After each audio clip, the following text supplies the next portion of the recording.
more difficult as you note to find a place to put all the clocks, but yeah, but that is exactly I like the what cheat notes. I actually when he looked at it, it was like, oh, this is pretty. the thing is, it's not so much more difficult to find places. There's more than enough dead space off to the corner, but what I've done, the reason that they are where they are is I've actually put them next to where they're relevant. Oh. So like Sir Armin of Sanhandra is over next to Sanhandra. Sun's ship medical systems process is next to the ship. The Starsmith Guild is over by the closed gate. The Wreckers is where the Wreckers live. Should I be glad that the research the Aleph keys isn't sitting on top of the giant question mark? I mean, I guess it should be, but it was. I left it oversized. Like I should say oversized. I left it the original size, mostly because I wanted to remember to do something with it. And actually, now that I look at it, I can probably change the question mark to an exclamation point. No, that wasn't what I was. With a big triangle around it. While tempting, that was not, in fact, what I was going to do. I'm just going to resize some stuff here and see if I can. Yeah, that's pretty good. All right. Yeah, I've having moved the map now, I've screwed up everything else, but now the ship is on top of the giant question mark. Oh, Monster's very happy. Exactly where I wanted to be in the first place. There we go. And the system heat got all crazy, didn't it? Actually, come to think of it. Oh yeah, hey, look at that. As long as it's not obscuring anything, that makes all kinds of sense. Lovely. I don't think I can resize them though. Hang on. I mean, I don't know if you can or not, but I know I can, so that's pretty good. Love it. I love it. Look at us figuring out Roll20 stuff. I mean, it's Roll20, so I will say this again. I love this setting. I really do. I enjoy the hell out of it. The system continues to buck. Like a star? No. Like a 1965 International Harvester pickup with a standard clutch that and loose pistons that are kind of starting to go. It's just not an easy vehicle to drive. Man, if you can get it into third gear, you don't ever want to shift back. I'll run over a guy before I go back into first gear again. It's like when my Fiat was having problems with the everything, because Fiats have problems with cable. Everything. No, my Fiat actually was really good. My Fiat was good, but it what? Sorry, Tony, the Fiat. Fix it again, Tony. Fix it again, Tony. Fix it again, Tony. Yes. Failure in automotive technologies. Any others you want to throw in there? No. Anyways, I loved my Fiat, and it was having problems with the on the clutch. It's pulling a cable, right? Yeah. So did not have first or second gear by the time Mary and I were driving back from Utah to California. So I was having to start from a stop in third gear. Let's just say when I got pulled over by a cop because my license, year tag, somebody had stolen the year date, thing off of mine. And it was like, pulled me over because it was, expired. I'm like, well, no, I'm like, I'm waiting till he gets a mile away before I try and get back on the freeway. Because you don't want to explain that the car is actually not safe to drive. Yeah. That's on the freeway. That's a long time to get up to emerging speed. Let's just say that it's a good idea. been driving it for a long time.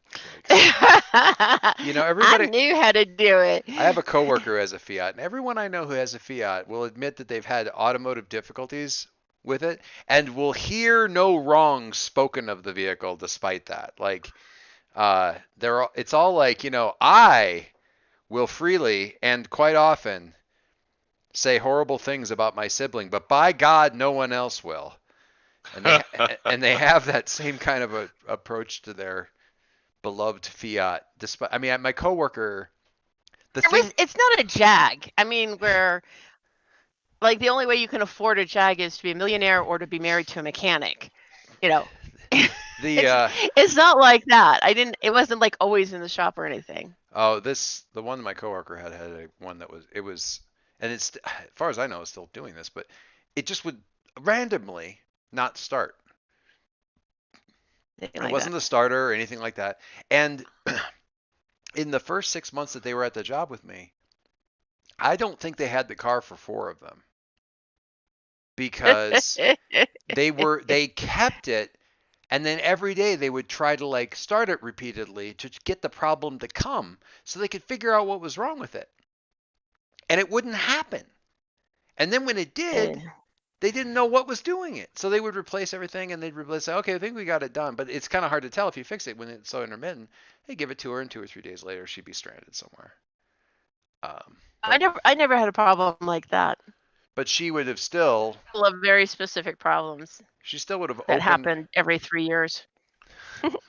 She still would have opened a vein in defense of this thing, like with no hesitation. Still does. I mean, she still drives the thing. So anyway, I made the map too big. Anyway, doesn't matter. All right.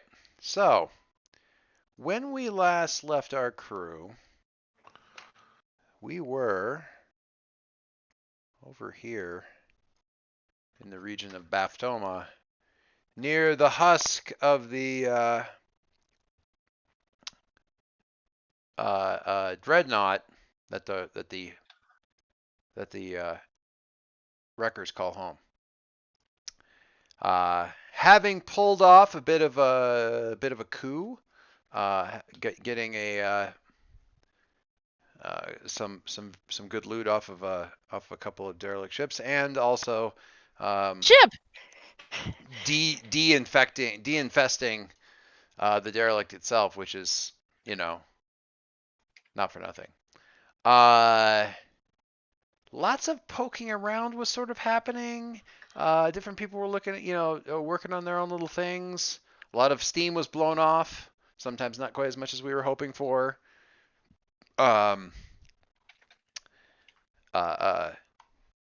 Monster was terrorizing some of the research crew aboard the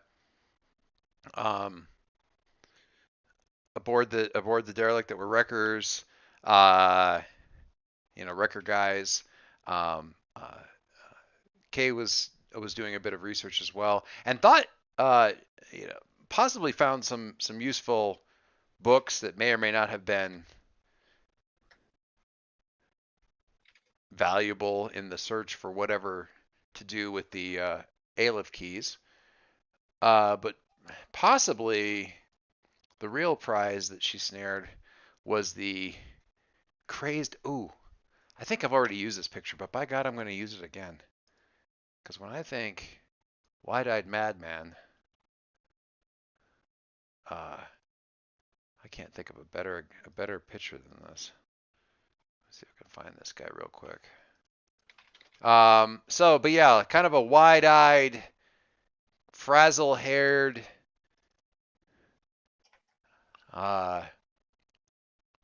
derelict in human form, I guess. Kind of getting her face about, like, you're looking for the rest of the keys. I can help you. I can help you. And really getting up into Kay's face with, you know, a bit of foreknowledge and just like rather disturbing enthusiasm with all of that. I mean, I mean, disturbing even to Kay, who, you know, is familiar with that level that level of enthusiasm. So, Kay, what do you do with that kind of disturbing enthusiasm?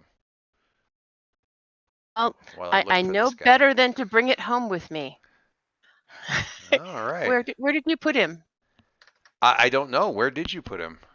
Oh no, I thought you were posting a picture. Oh, I haven't. I'm still digging for it. So you figure Sorry. that out while I'm digging for this fella who who seems to have avoided my. I want to find a place that's a little less public, because I really don't think I want to be seen with this guy, at least in any length of time. You think he's got? I'm thinking he probably gets written off as a crazy, and the problem with crazies, if you hang out near crazies, people assume you're crazy too. There is that tendency, yeah. And I am a serious academic. I am not a crazy. I don't know. Our reputation says otherwise. I am a serious Experience says academic. the otherwise. You might be in a bit. I am a serious academic.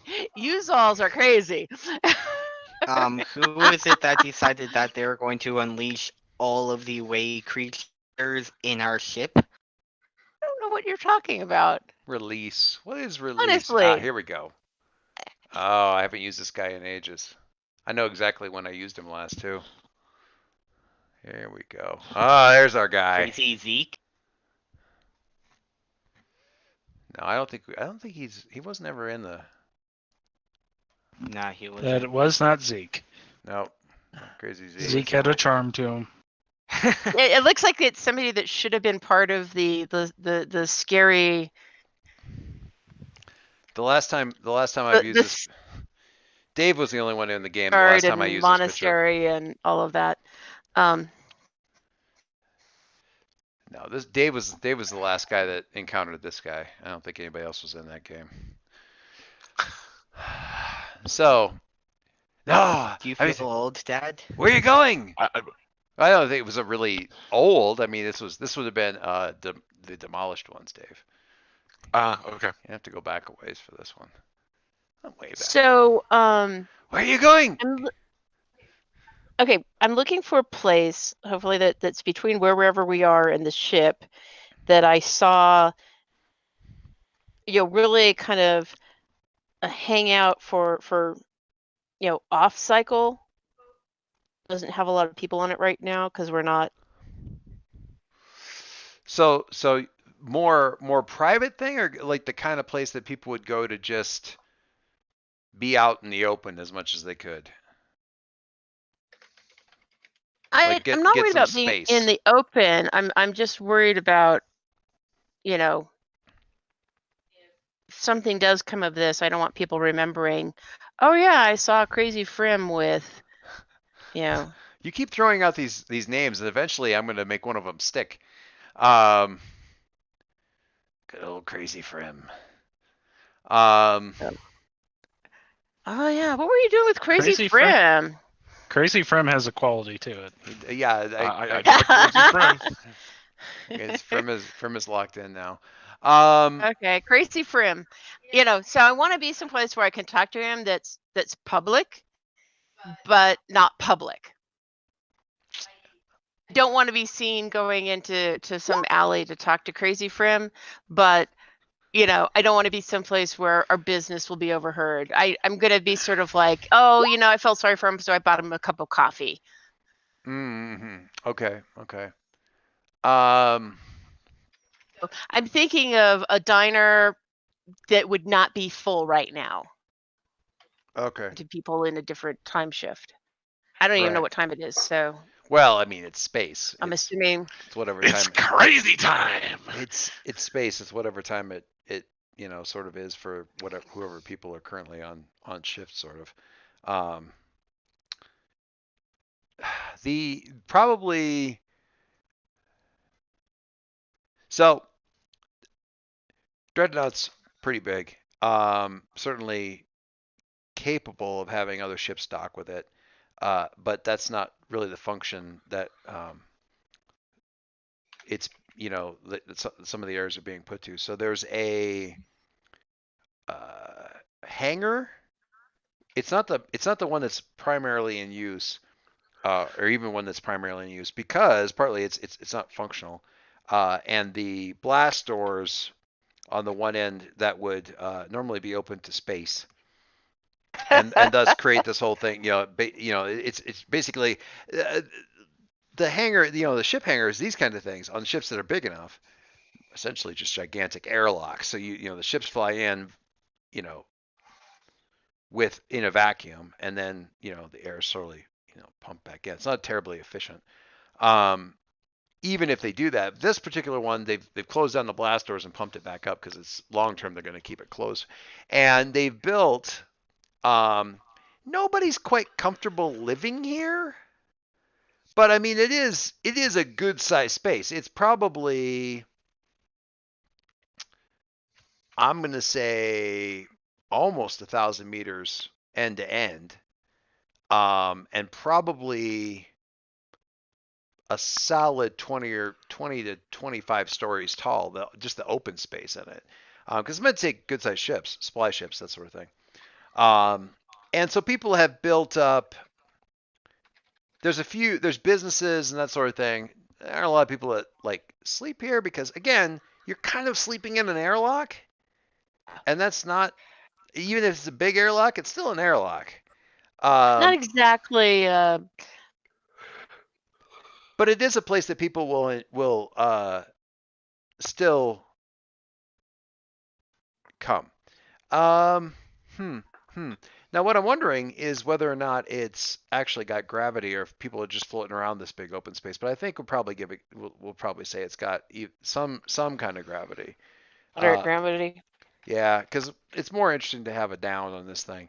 But you've got all along the walls, businesses, different levels and stuff like that. So, kind of scaffolding built over the front of the thing that people can use as stairs. So it's a lot of streets, but they're really kind of like all walkway streets, and they're all kind of like stacked on top of each other. So it's sort of like having a bunch of businesses that are all built on fire escapes, just really big ones. But upside, the people that are here, the Dreadnought's not so very populated. This place ever really gets crowded. Certainly, there's times when it's very quiet. So you can easily find a place that hardly has any custom at this point in time. Especially if you go up, a little bit higher into the mid range, you get people who are coming from the top or the bottom. But if you can stay away from the main floors that are likely to dump people out, you're going to find. And it isn't all businesses. It's shops. It's fabricators. It's guys who have managed to cut up some people on a smoke break. Well, it's people who have their workshops out here and stuff, and they're not doing it for they're doing it for a business, but not for walk-in business. This is just where it's literally a workshop. It's where they work. So yeah, big old open kind of hangar space. Can't help but think a little bit if it wouldn't be a little bit more useful if it weren't didn't have gravity, because then you could really go to town and build this place up. But again, people don't generally stay here 24/7 because airlock. Anyway, the biggest challenge really with this guy is getting him to hush up while you're getting there, because he's jabbering just a stream of I don't want to say nonsense, but he's clearly agitated, and kind of wound up for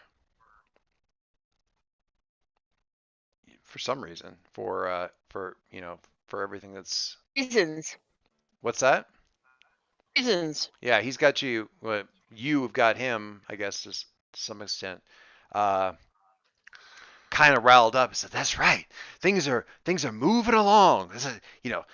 It's just praise the way. The key's been found, and the key will lead to more keys. The keys open the doorway to more keys, and all the keys gathered together will open the great door." And yeah, somewhere between a Times Square stump preacher and Foghorn Leghorn. And, kind of going along this, like, and he's saying this to kind of anybody as you're going along. I say, this woman has found the key and is searching for the next, and she has seen the light. She carries the light within her. She has seen these, and trying to like, do you believe this? And the guy's like, kind of, somebody coming along in the corridors, like, kind of shaking him off. It's like, and some will look and go, oh God, this guy. Most people, the place is big enough, they're like, who is this guy? So it's half confusion, it's half getting away. You're just trying to stay ahead. So the impression you can give, if you're lucky, is of someone who had the bad luck to tip the wrong beggar and has now... The sandal! And, Follow the sandal! And you've been now... You're being, so it's not like you're with this guy, but you're being followed by this guy. It's like, this woman bought me coffee, and I'm going to praise her from here to the other end of the ship because she bought me a coffee. And I'm not with him. I just made the mistake of giving him a cred, whatever. Small c cred. But he's still drawing a certain amount of attention. Just because of his, people are noticing your passage, if nothing else, and because he is, to a certain extent, making it memorable. He is going off with a fluidity that I'm probably not going to be able to like ad-lib my way into, but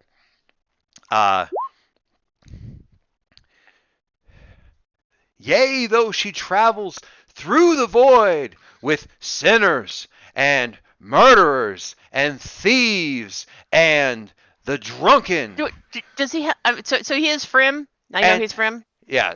Are we decide he's Frim? I mean, he may not. You may not actually know that he's Crazy Frim. Although, actually, you know what? You probably hear somebody muttering about Crazy Frim as they're trying to shake him off, and they're like talking to somebody else. It's like, what's going on with that? Oh, that's Crazy Frim. Come on. Let's get out of here before he decides that we're the second coming, third coming, fourth coming, whatever it is. Okay, I turn back. She travels with drunks when we have and murderers, fewer and people around. Drunken murderers and murdering drunks and drunk murderers.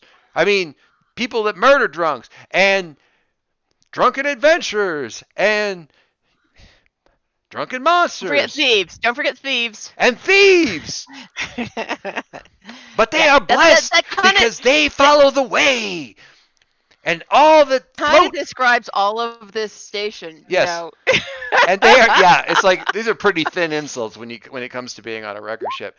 And though they are low, and though they are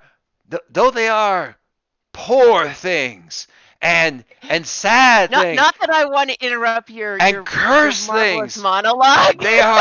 They are blessed because they float in the way and they have found a light to pursue. And I'm just giving you a small sample so you can extrapolate to some factor, some exponential factor of the flow coming out of this guy's mouth. Praise the way.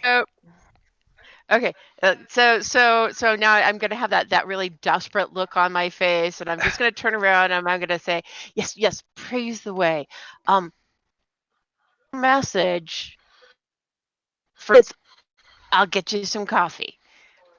Lunch, I'll get you lunch. I'm gonna just hold your persuade. What is it? Sway? What is my skill? Probably sway. Sway. I think I'm gonna have to try and. Can you calm him? Sway. Can you calm him down to some semblance of? That is, I will try and sway him to at least not have it all focused on me. I mean, expecting silence because that's just a fool's game, but. I'm just gonna go for the. Well, it's amusing for me to say that. I mean, you did say your turnaround in desperation. Well, it's amusing to me you say you're desperate.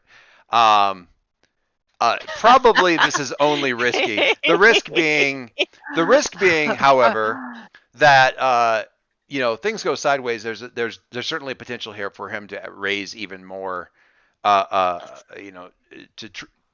actually raise, garner the attention of people who maybe realize that crazy, is it Friv? Crazy who? Frim? Crazy Frim. Crazy Frim. He may draw the attention of some people who may be of the opinion that Crazy Frim isn't quite as crazy as you may think. Certainly, the Wreckers is not the Wreckers home base, while being somewhat secretive, and is certainly not a airtight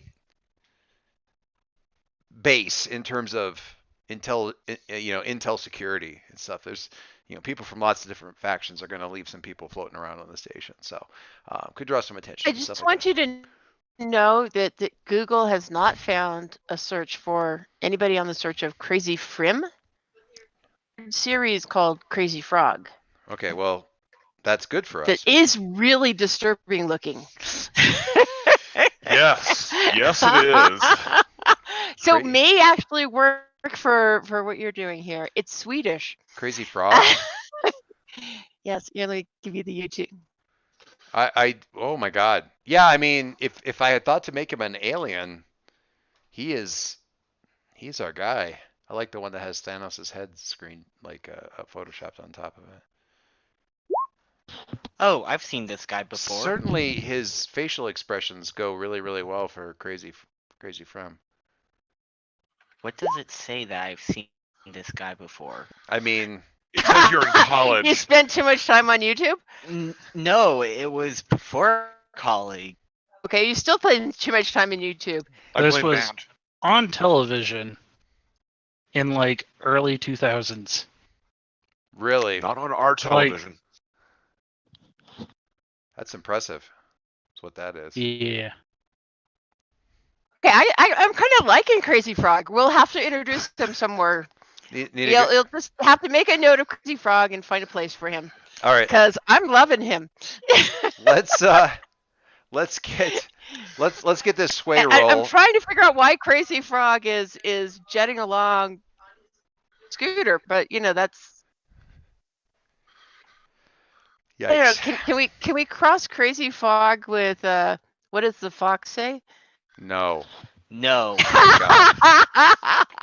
Please. But could we? But We shouldn't. See this right here, and I will say this as a sort of sideswipe review of Shazam, which my family enjoyed immensely. Okay.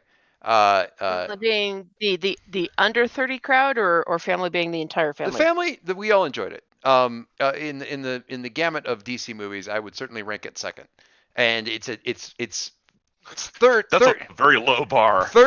Well, Wonder Woman was very, very good. Sure, yeah. And then Shazam, and then way down at the bottom of the ocean is Aquaman, and that he's third. And everything else can flow from there, with the exception of Heath Ledger's Joker. But in terms of modern DC stuff, yeah, very, very good. Certainly entertaining. But much like the question of whether or not we should combine, it isn't a question. It isn't a question of should we or could we, because the question isn't whether or not we could. The question is whether or not we should.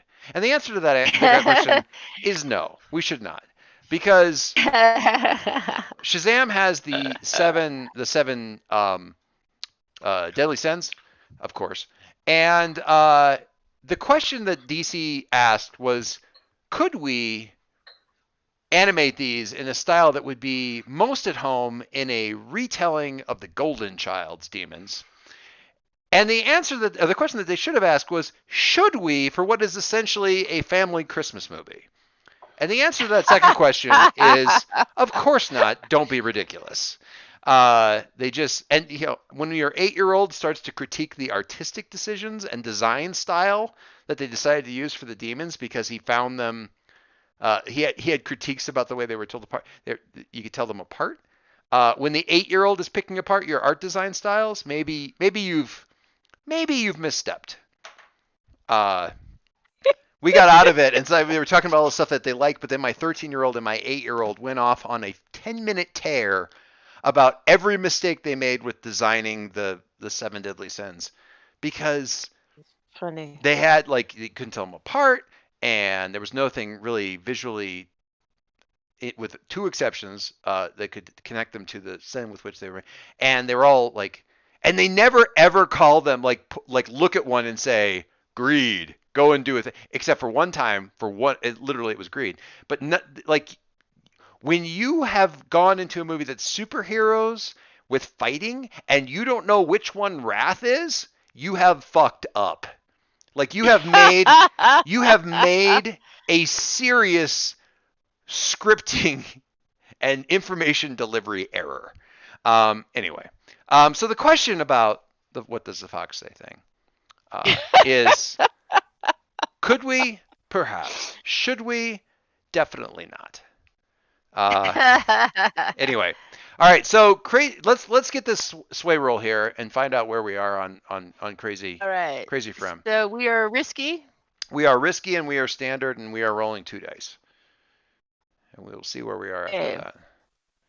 Also, I'm deadly serious. Oh, got more of these crazy frog pictures. Oh my! I like how there's no scooter. Like I said, I think that just explains Crazy Frim all there. You know. Okay. He's moving with the way. He Yeah. doesn't need a scooter. I see. I will do what I can to. I don't have a problem with that particular actual alien, but okay. So you're miking up, Heavy Mark. breathing. Yeah. Heavy Sorry. breathing. It's okay. I was leaning on the side, pushing the mic in my face. So He does calm it. He does calm down. You know, he does it, and then he like turns the lock of the key in his mouth, and then he kind of winks, another key, and he tucks that away in his breast pocket, the imaginary key, and motions you on with a big grand kind of so on and so forth gesture. And you move on throughout the rest of the corridors with much less fanfare and attention getting. However, because it's not quite a 6, we do get that camera shot of like after you've moved down through the corridor, somebody who like had sort of been slumped against the corridor and sitting down there and just kind of, you know, fiddling with something in his hands, nothing in particular or anything like that, but just kind of, looking at some little bit of electronics or anything like that. As soon as you're kind of out of sight, you see him kind of do a side take, side eye in your general direction, and then quickly grab up their, tatty messenger bag kind of thing, and kind of rock to their feet and walk off the other direction and kind of duck back into sort of a side corridor, kind of shouldering a few people aside as they take off with some urgency. Like I need to get somewhere before my information isn't any good kind of urgency. So we see that happening as you're, lovely. well away. Yeah, I like that. We'll go around here, and I want to get people kind of caught up on where everybody else is while this is happening and what we're all doing. So, let's go with Sun, because Sun, you had cut loose a little bit. Good time. You had a good. Yeah, apparently, he had a very good time. So we'll cut back to Sun kind of after the frenetic nature of Crazy Frem. Sun kind of snoozing and rocking in a hammock, kind of in the somewhat disorganized cargo bay. How does he actually sort of what wakes you up? Or I'll throw this up to the group. Does anybody else wake you up? Does any what breaks you out of this reverie? Very pleasant place that you're in right now, and damn it, what were you doing waking me up? I mean, my first guess would be the walking alarm clock that is Monster. The Aww. walking alarm clock. So, Monster, Son, are you asleep? I like coming in. Not wanting to be waking you. So if you are asleep, nod once. And Sun's nodding pretty hard right now anyway, but in the colloquial sense of the term. I picture you like storming around with like you never dress like this, but like robes flapping behind you like the Aziz light guy from the Fifth Element. Son, I have exciting. Oh, are you sleeping? Let me know. Tell me if you're hello, son. She's kind of rocking the thing. Are you, Are you still sleeping? son? Yes, I'm sleeping. Ah, very sad you are sleeping because so much excitement going on. He sits on your hammock.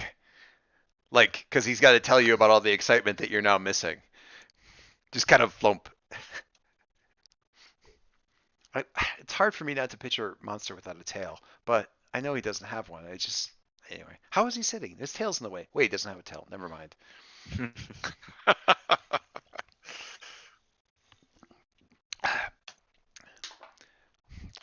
Son, he's rocking your boat.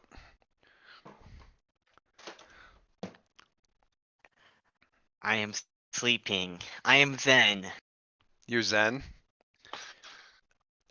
So Monster, does this mean that there's nothing exciting here for you to do, and you move on, or you have a captive audience with which to regale him with your discoveries?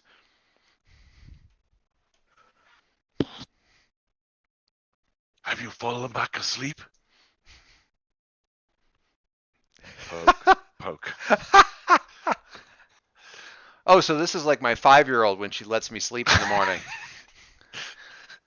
Zoe, let me sleep in the morning. Zoe, let me sleep a little bit longer. Okay, sits down next to me. I'm just going to read this book out loud. It'll help you sleep. James Not had the way she does adventures it. with his cousin's Kitty Cocopelli trying to up earlier than he did. Very nice. The wise people, the wise ones of the people, believed that things said during sleep could instill knowledge and wisdom upon someone. Let me tell you about my Let me give you this gift. God. So I'm not sleeping.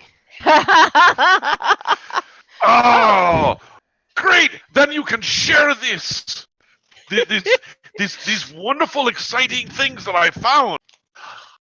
Many friends in research area of the Dreadnought have helped me find interesting information about the keys.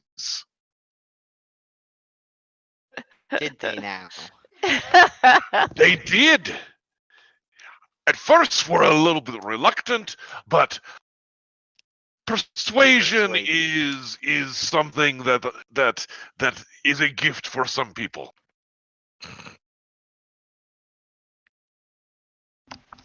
But which people? Hello? One will not know till one tries. Okay. I'm back. I know you guys didn't lose me, or didn't realize that you'd lost me, but Don't swear if you're gone. my We apparently were so lost without you. apparently my charger was not charging I don't know. My headphones weren't charged. They just died on me.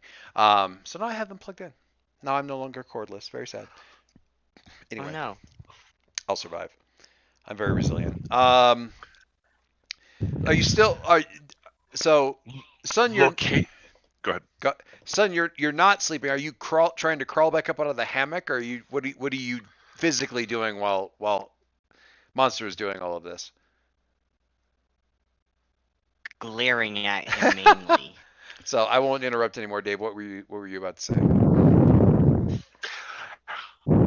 It is a good thing that you are paying very close attention. and breathing heavily, he said, looking at his wife. who very gently shifted her glasses up on her nose with her middle finger. Not. Yes, you actually No, did. I didn't. I did this. Okay. So Full on just used her middle finger. I didn't think of doing it. I probably could have. You know, it is a family trait these days. After somebody. oh my It's God. good you are paying close No idea what attention. you're talking about. Have discovered many locations where have been sightings of more of the keys. Yes, the keys. How Pregnant exciting. Pause. Pregnant pause. What could be more exciting than more of the keys?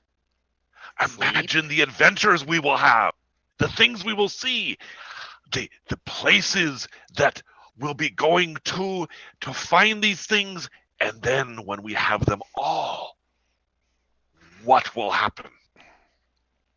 Mike, I have a very small, minuscule, should only take you a couple minutes ask. I need you to completely redraw the Dr. Seuss, All the Places We'll Go with Monster. Just real quick. I abstain. Okay.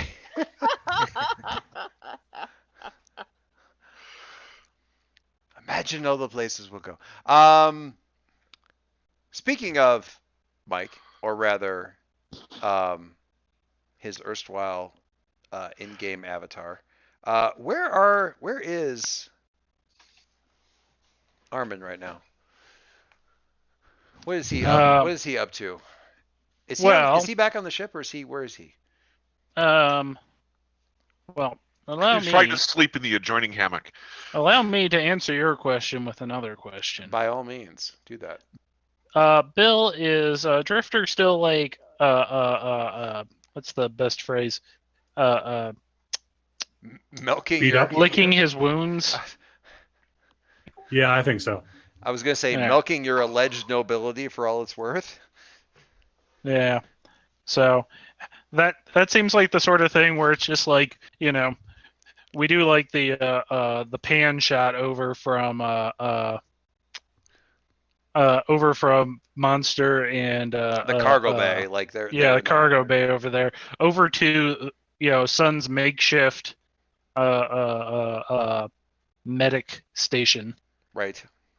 or what have you, and it's just like, like he's just asleep. We'll get this taken care of. Like, all right, moves like 15 different things out of the way. And it's like bandages, and it's like the little tiny box, like the tiny tin box of them.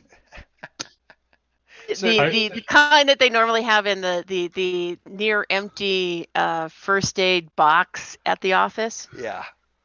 I want to say that with my gambling, I'm not terrible at making money, and I didn't lose any credit in terms of game mechanics, so I think I did okay. Yeah. So I think basically I've got a black eye and I've got a steak on it, but it's a really expensive steak. Like an actual steak and not like a made-up steak. Yeah. It's not like Vegemite. So you're kind of like on the somewhat padded exam table thing, while Armin, are you very energetically searching for supplies, or are you just kind of No, there's no around? energy in this whatsoever. I was gonna say, kind of poking around and just seeing if you could find, like, oh look, a spray-on anti-inflammatory. That looks like, oh no, that's for hemorrhoids. Oh, well, that's not. What's the minimum level of effort I could put out to tend to your condition? Yeah, exactly. It's like, I mean, Actually, What will get us out of I think dock? it's just the two of you using this as an excuse to poke around in the med bay that you don't get to do very often. Armin is secretly looking for some Eggs? stash. Yeah, he's secretly looking for not like that's going to be in the med bay. anywhere but on him is unlikely. Illicit drugs are actually part of my load, so if that's what he's after, I got it. Yeah, got stim sticks right here. Your drugs tend to be a little bit different than Sun's, I think. I was going to say you probably don't have the right Yeah. Great mix for him. You know, has anyone other than me had the opportunity to watch Russian Doll on Netflix? There's a recurring. It's sort of a much darker Groundhog Day, which I realize what I just said. Oh, that movie. No, it's not As a soon movie. as you said that, no, It's a series. it's a series. It's Really? Yeah. It's done as a TV series. TV. It's a series on Netflix. How does that premise last more than 2 episodes? They I think in about actually it's funny you said it like that because I think it's in the 3rd episode. She's in an elevator that like has an accident and is like plummeting to its death, and everyone's screaming like get low, like get down to the floor or something. And she looks at the guy next to her and says, Didn't you hear, man? We're all gonna die." And she's like totally like blasé about it. And he looks at her and goes, "That's fine. I die all the time." And they have this moment of recognition, like, "Oh shit, you too." And then the lights go out and they wake up back in their reset positions. They both do. And that's how it suddenly goes into, okay, seriously, WTF is going on. The reason I brought it up, not to wander too far afield, is that there's a recurring, because of the nature of the thing, it's recurringly introduced the joints that are dusted with cocaine, and I quote, "the way the Israelis do it." And then it comes to light later that no, they're not mixed with cocaine, they're cut with ketamine, which would be a very different experience. And I have to think, to a certain extent, the way in which Sun pursues illicit drugs versus the way Drifter might have illicit drugs on him is really the difference between one of them having joints that are cut with ketamine, Sun, versus joints that are cut with cocaine, the speed junkie. Just seems like that maybe is a fine illustration of the differences there and the different potential effects. But see, here's the thing. Drifter doesn't have a drug habit. Drifter just carries drugs. He is basically the mom friend of the underworld. You're like the cool parent that's like, if it's I'd rather you do it here than go out someplace on the street kind of a thing. So you just kind of keep pretty much, or like, hey, we're at a game. Somebody's like, hey, place your bets. He's like, okay, I guess I'm credit. They're like, no, it's not that kind of gambling. And he's like, oh, and well, I have something else to ante up then. You just always have the right stuff. Got introduced to the Rocky Horror Picture Show when I was in high school. So one of their friends, younger friends, brought them, and my parents were the ones that they would smuggle in like the rice and things like that because no one was going to look at her to be the mule into the theater. No, your mom is above reproach. Absolutely. Picture her with everything you're not supposed to bring into a movie theater that wants to actually get through the night without having to hose the place down. That was my mom. Yikes. Yeah, I could see that her. I don't know that I can necessarily easily see her doing it, but I can absolutely see her getting away with it. So when you say Drifter is the mom friend, how it doesn't matter. It's not that he carries it around for himself; it's that he carries it for other people. He's very considerate that way. I see. Yeah, I totally get that. All right, so yeah, I was just trying to split the two in my head. Okay, so you're over there doing this kind of thing. Are you? So I think I kind of thought maybe the med bay wasn't going to be sort of necessarily back in the cargo bay, but not too very far away. Can you hear Monster when he? We could hear Monster in the cockpit. What are you talking about?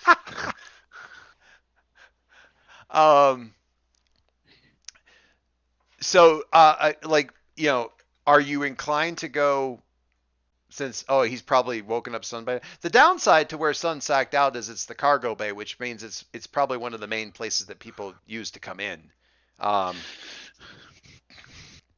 So odds are good if he's talking and he's out in the cargo bay, Sun's awake. It's a good place to be able to string out your hammock when we're in flight, because it's the cargo bay, it's the dead end, so people don't walk past you. When you're in port, it's the worst place because it's the cargo bay, so everybody walks past you. It's like crashing in the entryway. Yeah, I think this is sort of like as soon as it's like, oh, there's Monster. All right, let's get you some real help. Are you going to go and get him and fetch him, or? Yeah. All right. No, it's probably just like both of us locking along in, coming across Monster, trying to wake up Sun.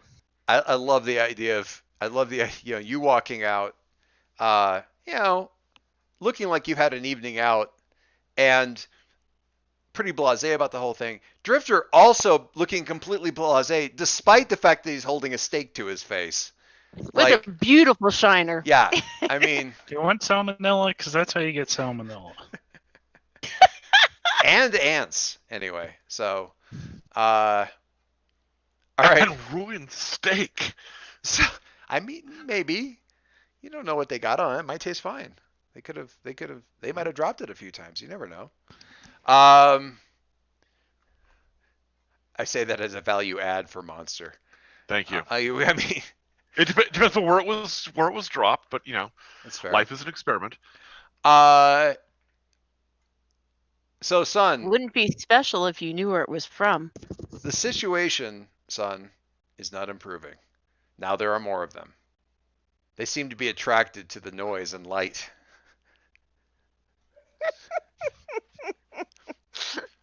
I think that you need to change your modus operandi. You had some poor planning today. Yeah. Pests normally are attracted to noise and light. One of them. All right, so Armin, make introductions. It's just like sees Monster trying to get Sun up, and it's just like, see, I was just trying to keep you. I was trying to let you rest, but as soon as I heard Monster trying to wake you up, I was like, you'll get up here in a minute, because we gotta look at his eye. Because you're walking into his. Think of the adventures. Think of the places we're going to see. Oh, in that case, it's just gonna be like, if you wanted to find someplace good or secret to sleep, you should have gotten into the smuggling compartments. I have a hammock set up in there. It is great when you want to get away from everything. I will actually try to lure Monster away with the steak. Beauty. I love that. Monster, are you taking the offered steak? This is the best time to be like, are you taking the bait? It depends. What sort of fluids is he oozing? I don't think he's got much of a. I guess a little bit of a cut on his face. Mostly it's just bruising. So it's probably just meat. But oh no, Monster's gonna have a taste for blood now. Well, it was rare before I got to it. Okay. Well done. No rare. Oh, David. Oh my god. While those two, well, I'm feeling a bit peckish, to be sure. You come from medical bay. There were some things that I was thinking might be of interesting flavors with this steak. No. And that's how we end up in the medical bay, because there's Monster like taking the offered steak, heading that direction, and Sun like, okay, no. So it isn't so much medical care as you stopping Monster from rummaging around, and then realizing, Spraying hemorrhoid cream on his steak. Oh my, yes. Crushing up. Oh wow, my tongue is numb. This is cool. That is hard. Oh my god. I've always wanted to figure out how his stomach was made up to be able to eat all of that stuff. I got all the tools I need right here. To find out. I'm not sure. It might fight back. Mm-hmm. Not with enough anesthesia in him. So, although the anesthesia does at least get him to the point where he's not, he's not intelligently, he's munching on the thing. It does take it. So the challenge that Monster eventually finds set for himself, he actually has to eat slowly for a period of time here because his mouth is numb enough that he can't tell where his tongue or his lips are. So there's this very tedious process where he's like, he takes a piece of the steak and he places it between his teeth, and then he kind of lightly bites down, and then he's sticking his fingers in and around the meat all the way around to make sure that there's no lips or cheek or tongue where he's about to bite down, and then bites and gets that piece and then slowly chews it, again, somewhat carefully. He doesn't want to chew his own lip off by accident. And so it takes a lot more time and effort, which coincidentally gives you a little bit of time to actually see to a patient, an actual patient. While this is going on, do you guys, I mean,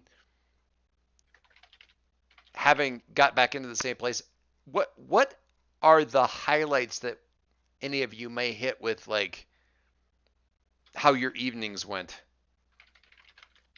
We've gotten monsters. My evening is still going. Yeah, your evening is still going. We're going to get back to you in a sec. Monster's continuing his monologue, but is not helped by the fact that his mouth is full of steak and completely numb. Do you guys think we're forgetting from speaking in an animated fashion? So while Sun is Armin's just crossing his arms, just like, do you guys think we're forgetting anything? Cut to K. Cut to K.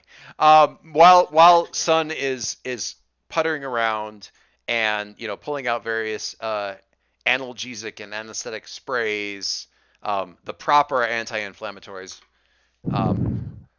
Where did I even get this? Hemorrhoids. Why would I even have hemorrhoid spray? Schmopper. Before we cut, or as we're cutting, just for the sake of actually getting that in,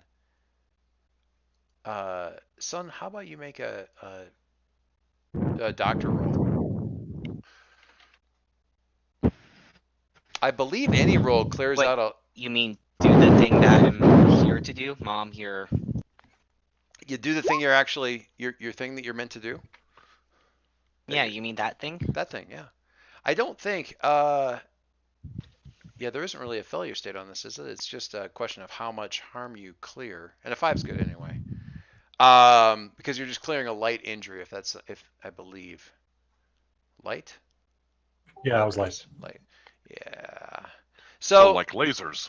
Little bit of so like one or two butterfly bandages, some anti-inflammatories, bit of painkiller. An antibiotic for what was on the steak. You're gonna have a killer bruise for a couple 3 days and possibly a tiny but handsome little cheekbone scar. But Monster won't ask to spar with you for a few days, so... Bonus? Awesome. Must get back on horse. Horse in this case... Then wrestle it back to ground. The horse in this case would be my fist. Broken bones heal, chick stig scars, pain is temporary, glory is forever. Glory is forever. And scars have way more interesting stories than tattoos. So, there you go. I take offense to that. Are we? Yeah. I mean, it's not a. It's part of the saying, man. Don't take offense. Okay. So, Armin's lead in there. I feel like we're forgetting something as you guys are like retelling the evening. I feel like we're forgetting something, and we're back over at. You said like kind of a coffee place. Yeah, I think I'm actually going with something closer to a diner. Okay. So not like someplace where like the excuse is I'm feeding him. I see. You know, I see. No, yeah, perfect. So I'm a softie. not a coffee place, No, but a no place. booze. Yeah, No booze. not a coffee place, but a place that will provide you with some facsimile of coffee, as opposed to. I was about to go with like sort of the space version of the Arabian coffee place where they No. A sterile, brightly lit environment.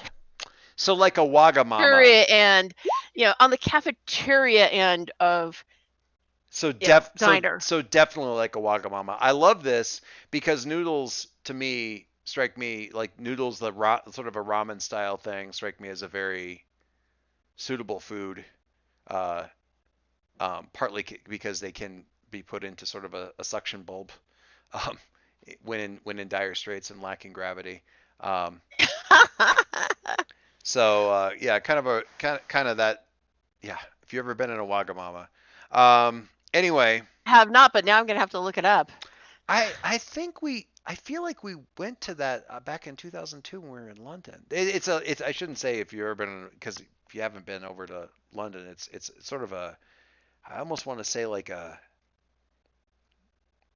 well, it's certainly a chain, but it's a kind of the but it certainly has a bit of a cafeteria style feel to it in terms of the seating and whatnot. But it's a noodle place that is kind of all through the That's way too modern from when we were there. Is it? Huh. Oh. I don't know what I would have run into it then. Anyway. When Dave and I were there, we went to the Little Chef. Yikes. Okay, so but the cafeteria style coffee, that kind of a thing. And there's a few other people, but they're all definitely far more interested either in the people that they're there with. You got like one fairly loud raucous group, but they're kind of over in the corner and just they're definitely like the late night, sort of what you would think of as a late night bar rush. Other people that are about to go, they're just coming off shift. Some people are just going on shift, are about to. Many sitting, those that are there kind of sitting by themselves. And you being without, you can easily be there without too much comment. And Frim, for all his enthusiasm for the topic at hand, is also clearly no stranger to tucking in when the opportunity arises. He's not a tidy eater, but he is efficient. I figured the former from the beard. Yeah. Yeah. And yeah, he you'll at one point in time he kind of lets out a little like kind of a low burp. It's like, you'll pardon me for not engaging in the more for not also partaking in the more engaging aspects of our impending conversation, but I believe in focusing on one important thing at a time, and this is quite important. So if you will be patient, I'm sure that we'll be able to get back to what to the sharing of enlightenment that you so clearly desire, sister. And then he goes back to slurping his noodles and his coffee. He says sister, and I look down at my chest and look back up at him and kind of. I am hazy on Kay's pronouns, and I should probably clarify. What's that? Appropriately. He is not. He has decided. Sorry, I should have finished that whole sentence. And then I saw her face. Yeah. Now I'm a believer. Yeah. Not a Frim has locked in. You are a sister. He makes instant decisions and sticks with them. Yes, that is a pretty good defining character trait for Frim. In so many key and interesting ways. So he tucks in for a bit, gets the bowl cleaned,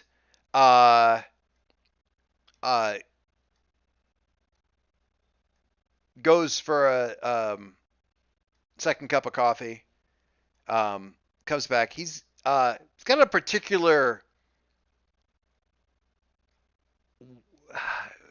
it's kind of a slightly rocking way of it's kind of a side to side rock as he walks. It's certainly a ground eating thing. It's like he's got a place to be. And he tucks back in there and sits himself down and gets himself all arranged and kind of pulls his clothes about him and gets them exactly, and then turns and kind of cups or holds the cup in both hands in front of him and kind of perches himself kind of there expectantly across from you. Now then, what? How can I best and first help you in your quest? What enlightenment shall we pursue first together? I think that the most important thing is to sort of understand where you're coming from and sort of why you make these assumptions. Oh, I have traveled across all of the sector and beyond. So where I am coming from, I list off a couple of places like popular archaeology sites that some that are kind of touristy and some that are more serious, and see how he reacts to the different. He's nodding along. He's like, yes, of course, no, yes, absolutely. Haven't been in there. Security was very tight. That one, I was like, absolute,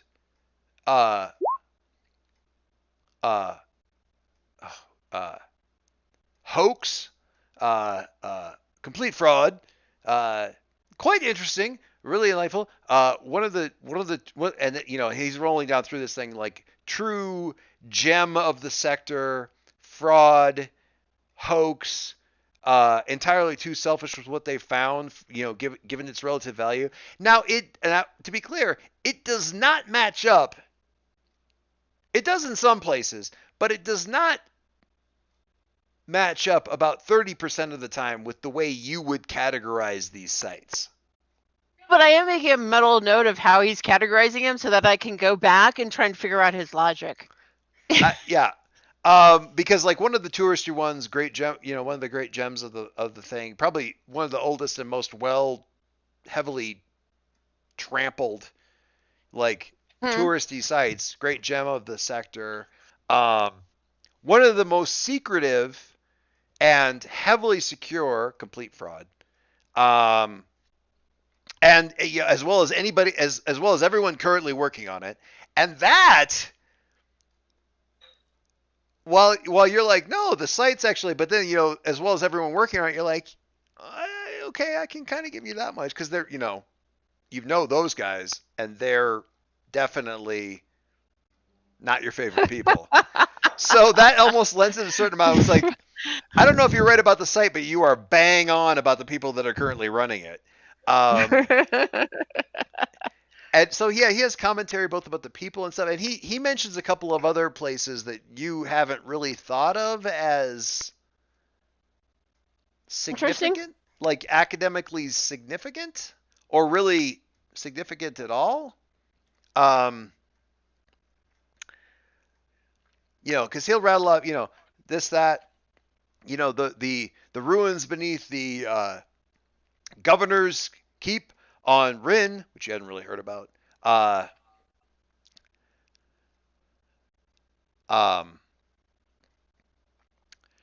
The diner on 10th and Sag on, he's like businesses. Like, and at some point in there, you sort of realize that he's sort of mixing up significant way locations and just places that he really likes. I love it. But you're not 100% sure which is which, because it all seems to kind of be one thing for him.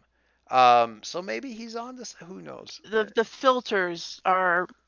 It's all just and very personal or bad, and very, very, very personal.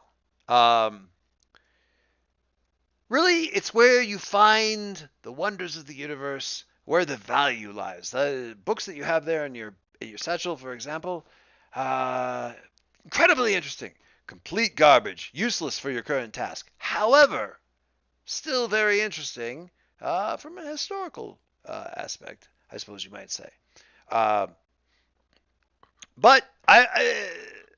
not to denigrate your research, the work you've been doing thus far has been fantastic. Ever since you've become motivated by, of course, finding the key, which of course is wait. What does he know about me? Well, I mean, he. In what way are you like you're? Well, I mean, like, does he know about me academically in the work I've done, or is he just assuming based on he seems to be mentioned talking in the content of my books, or is he just he is talking like he's talking entirely from what channeling from the id? From what you can determine, he is talking specifically about the very narrow band of time since you came across what you suspect to be the Aleph key, and your like most recent, somewhat hesitant, somewhat doubtful project to determine its veracity or what might tumble out from that. Okay. You are finally on the path, a true path, as opposed to the echoes that you have been distracted by in the past. I won't say frittered away your time, because who can say what key insights one might acquire in their ill-spent youth. But now to take all of those various tools and to wield them in the true direction that you have found. And what luck for you to have been the one who came when the key itself was set out to thrown out to flit like a dying leaf in the winds, that it would come to rest in your hands. What luck, given all the other hands that were grasping for it at the time. I personally think that tremendously fortunate. So I have to say, I'm really torn between like trying to figure out how the hell he knows anything about anything and just going with it and trying to actually get something out of him. Well, I mean, and that honestly, that's a bit of your dual nature, because you at one hand an academic, on the other hand a bit of a, I don't want to say a mystic, but you're not just academically looking at these things, because you are you can't study the way without being a little mystic. Yeah. Even if you think that there's scientific logic behind it. And honestly, that very statement is in some circles controversial, objectionable. To say that one must be mystical to work on, to investigate ruins and the history of the place and that sort of thing. Most people wouldn't. It gives you a framework and a language to discuss what you're finding. I mean, there are certainly, let's call them Bainbridge scholars, who would like huff and and snort and look affronted at the idea that one has to be, mystically gifted in order to have any sort of insight into this kind of thing. As the ancients used to say, you're science, wrong. Taken to an extreme level is indistinguishable from magic. Nice. It's taken to its logical conclusion is indistinguishable from magic. So the two different aspects that you have of this, your two different instincts to this, to see if you can drill down into the academic value of whatever insights he may have, versus trying to figure out if this guy's actually onto something, really kind of boils down to that, like, well, am I going to, actually try to get to the facts of this thing, or are you kind of see to me, I think how strong what is I would, that way connection that he's maybe got going for him or something like Yeah, that. I mean, so what I actually really boil the two questions down to is the how and the what. You know, how does he know what he knows versus what does he know? Right. Given that he's a crazy son of a bitch, Fair. know that actually knowing the how is going to mean anything. So I might as well let him talk about the what and then just try and apply something other than the ravings of a lunatic to kind of just did with the locations, right? You know, Right. oh, well, if I think about the people there, yeah, you're right. They're a bunch of dicks. Right. Okay. You know, so I think about like we're just going to give up on the how and focus on the what. So I think that means probably your now just from a game mechanic standpoint. It seems to me like you're looking at this conversation and keeping him talking and stuff and studying as opposed to attuning, which would be like how connected guy to this guy is. I mean, is he, is I he don't expect that I'm going to actually learn. I mean, if it's Mystic, how he knows, there's no way I'm going to learn that in a diner in an hour. I First mean, of all, try and absorb what he has to tell me attune can and go certainly from there. attune can certainly give you a lot of insight, but studies so attune can give you a lot of insight into how tuned in the guy is, uh, and that may lend weight to the ravings, I guess, one way or the other. Study is going to give you a better read on what the immediate applicability of his stuff is. And the reason that I want to go for the what instead of the how is that a good scientist always, you know, is going to double check the facts. So really how he came to this conclusion doesn't mean anything because I'm going to have to research, you know, the assumptions anyways. Sure. So it's really more important to go for the what. Interesting. Okay. All right. So let's have a study roll. I think again, I'm going to go with risky standard, but the risk here is that because you are an academic and he is a G-Man? well, he can go on without inhaling for great lengths of time. So he is a fountain of data, good or bad, but a fountain of data nonetheless. And you are an academic who can easily get lost in the work. So the risk here is that more time than you intend, perhaps significantly more time than you intend, will pass with potential consequences there that kind of tie back into the previous risk as to, when consequences from that previous risky roll kind of come to fruition is like sort of when. Okay. So the risk there, I mean, it could be you get to the bottom of this quite quickly.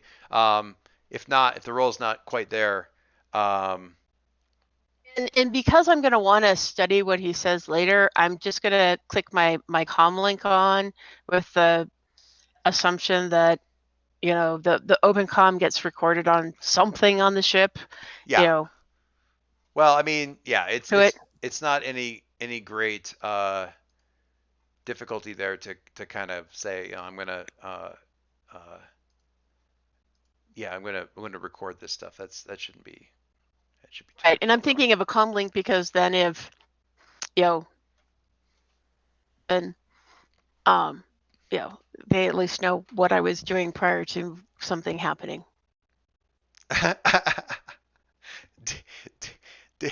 Really, Dave? That's awesome.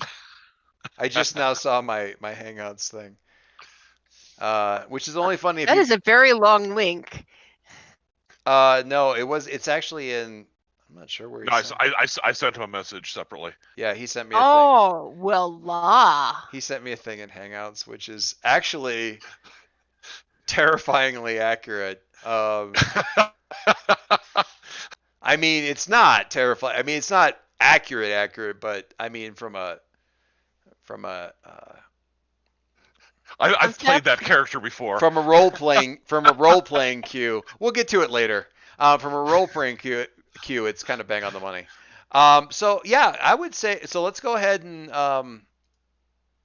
have this be I would say a study roll.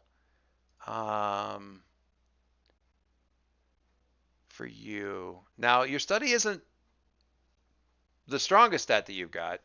But it's not a 0. But it's not a 0. That's true. So the only question there is if you're inclined to. Your stress didn't quite go down as much as you might have liked on the previous thing there. So the options. I don't think I want to add to my stress right now. I think I will just. Devil's bargain. I think that I will. What do you got for me? I think. So I might have to. I'll have to tweak around the risk again. Let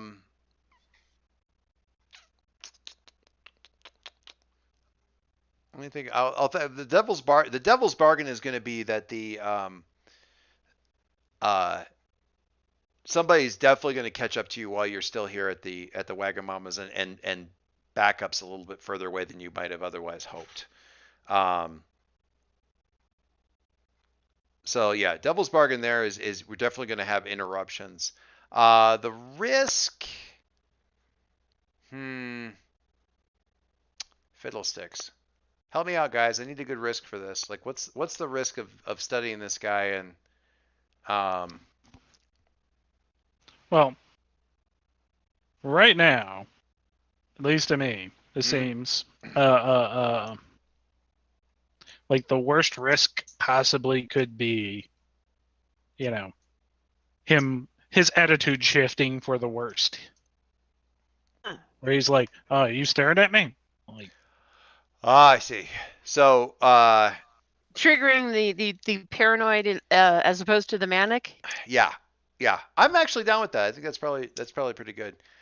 So yeah, the risk there is that he's going to take being sort of being the studying. He's going to see that he'll see the studying as not being taken seriously. And that kind of thing. So he's gonna be taking offense. So you get the situation where it's like, oh my God, he's actually really onto something, but he is unfortunately now doesn't want to talk to you any further. So you gotta kind of talk him back into that kind of thing. Devil's bargain. There's gonna be there's gonna be a situation where you're gonna have to come to some fight or flight decisions, that kind of thing. Okay. I don't know that we've taken a devil's bargain from you yet. So I think that in the spirit of it. Okay, so that's definitely going to happen. To do that. So this will go on for a fair amount. Are you good with the devil's bargain then? I like that. All right. So go ahead and you're rolling your study with a bonus dice, risky standard. See what we get for an actual roll, and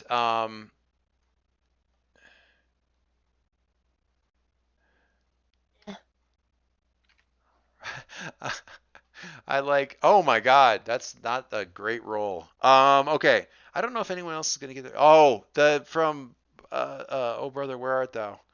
The John Goodman character.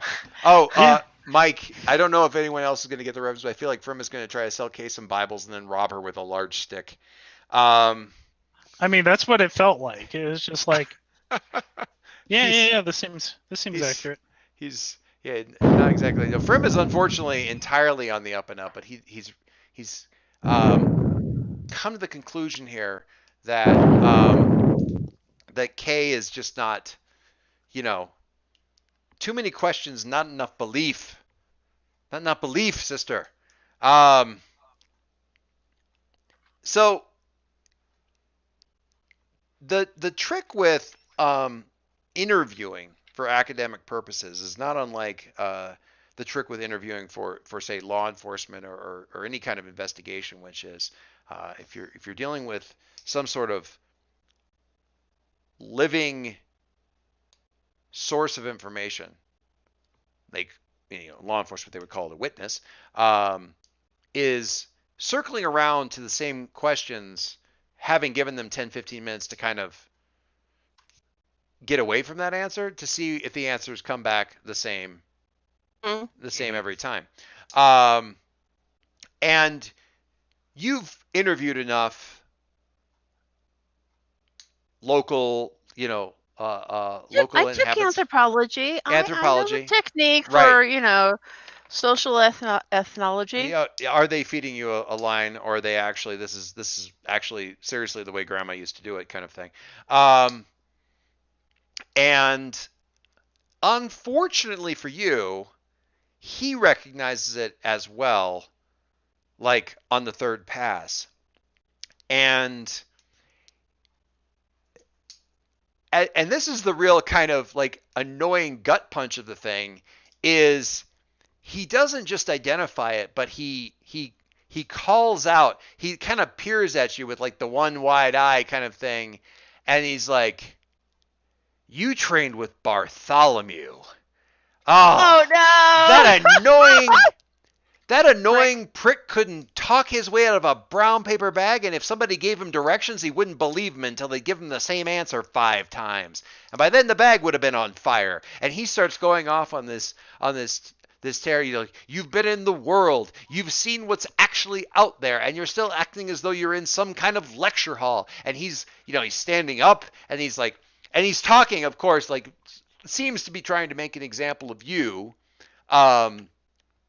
while by pointing out your moral failings, of which there are apparently a great plenty, to the other folks in the place.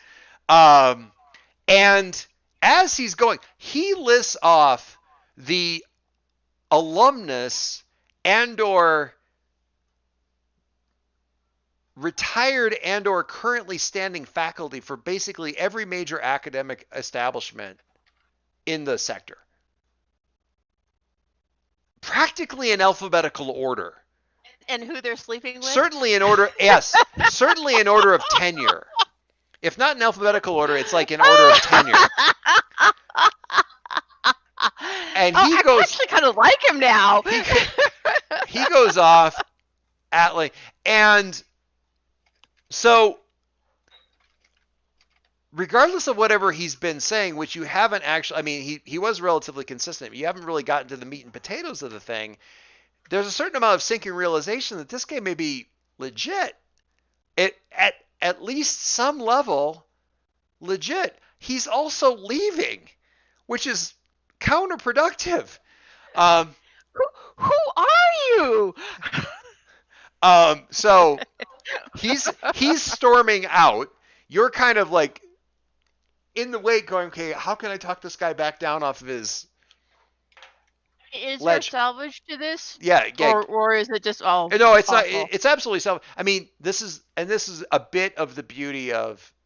This is the part that I go. This is the part that he stole from that was inspired by Troll Babe. Is that idea? It's like, oh, you rolled, but it just cycles down to the next worst situation. The next worst sort of staging, and off you go again. So this was risky. And now the situation's got a little bit more desperate. You want to talk him down. Oh, desperate. We like desperate.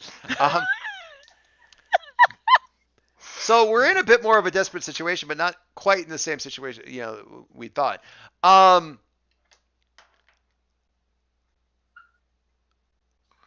Points? Do we have? No, there's no gambit points. Yeah, we're first of all, you guys tap the gambit out. Secondly, you aren't really technically. I guess you're kind of on a mission, but not really on a mission. Quite nailed that. Sort of. We're on a mission from God. You're on a mission from God. Just ask for him. Yeah. Can I get a can you say God? Can you say God bomb? Anyway. So as you're following. It's an acronym for the Forest Research Institute of Malaysia. The FRIM is is marked by good physical condition, flourishing.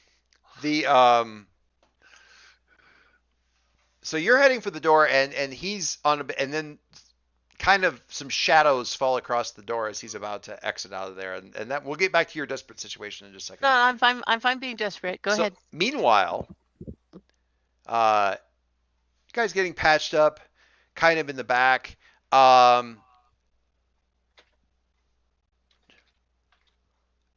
20 minutes later, with this,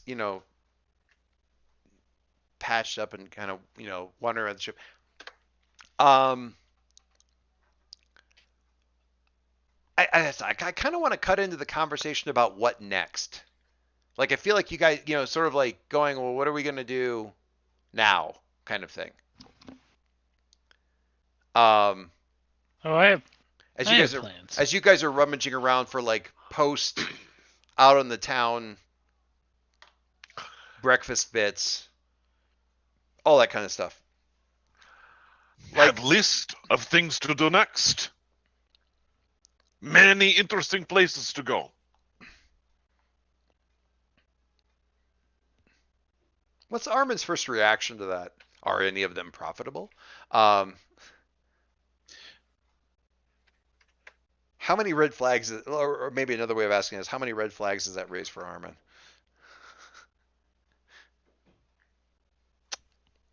Many. Who can say? So he's talking about all of his potential research sites, relevant to pursuit of more key related stuff. We find things that will take us there. Jobs in those areas is not a problem. He's very confident.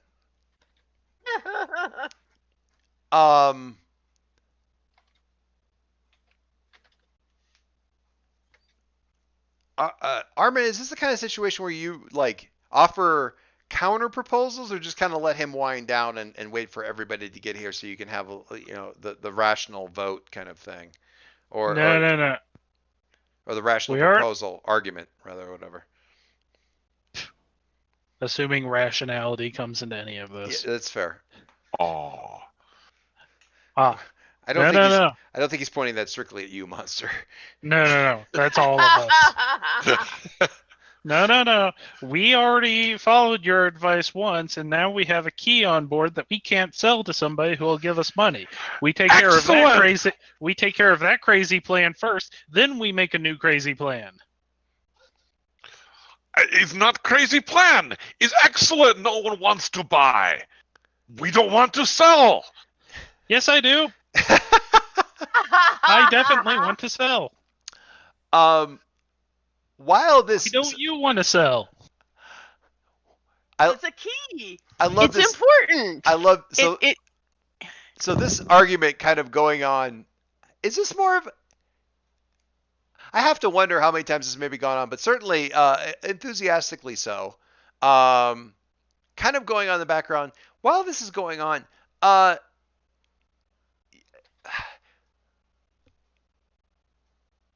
Drifter, I'm going to ask: are you just kind of zoning out, not paying attention to this, or is this more of like a rummage in the galley while this is going on, not really paying any mind in that way, or how do you interact or not interact with this while this is going on? I think that ever since he suggested that Monster just buy the key from Armin, that would make everyone happy, and that nobody liked that suggestion, he's kind of been tuned out. He's like, I had one offering to make to this conversation. You didn't like it? That's okay. I'm going to go do my thing. Just buy the key from Armin. So are you in food rummaging mode, or just kind of like, I'm out? I think he's at that point where like everything hurts. He doesn't want anything to hurt. He doesn't know how to make things not hurt. So he's just going to try anything. So yeah. I mean, the one place that, sort of guarantee comfort, if nothing else, you can kind of like doze off. It's not the perfect place to doze off, but you can always doze off in the pilot's chair. If there's nothing. That's very comfortable, yeah. Yeah. It's comfortable in that it's familiar and homey and your place. So it's kind of that. There is a incoming communications light that is the blinking of it is there is active comms incoming. Like the conversation is already going on. And Sun's in the med bay and putting back everything that Monster moved. And I say med bay in the room. Thanks for taking the fall, Monster. Yeah. Monster and Armin are discussing things in such a way that you know exactly where they are on the ship right now. So it begs the question, like, who's the communications going on with? Well, it can't be anybody asking us for money because I never answer them. So I'm going to kind of assume K, and I'll listen in. So screen call. Yeah, it's like a flick a toggle thing to just kind of like open it, like, you know, it's the part, it's well, this will date me because you don't have to see this for anything, but you know, it's the office phone where the like line 2 is blinking. You know, it's that. And also we record these calls as a matter of course, because when it comes time to fake somebody's voice sample to hostile people who are asking us, who are you anyway, and why is your ship ID wrong? Feeding back a fake voice assembled out of sound bites is super useful. Yes. So that's going on. Yeah. But we always like new voices. That's just good downtime activities in between planets. You know, it's like I'm gonna piece together another official voice that we can use.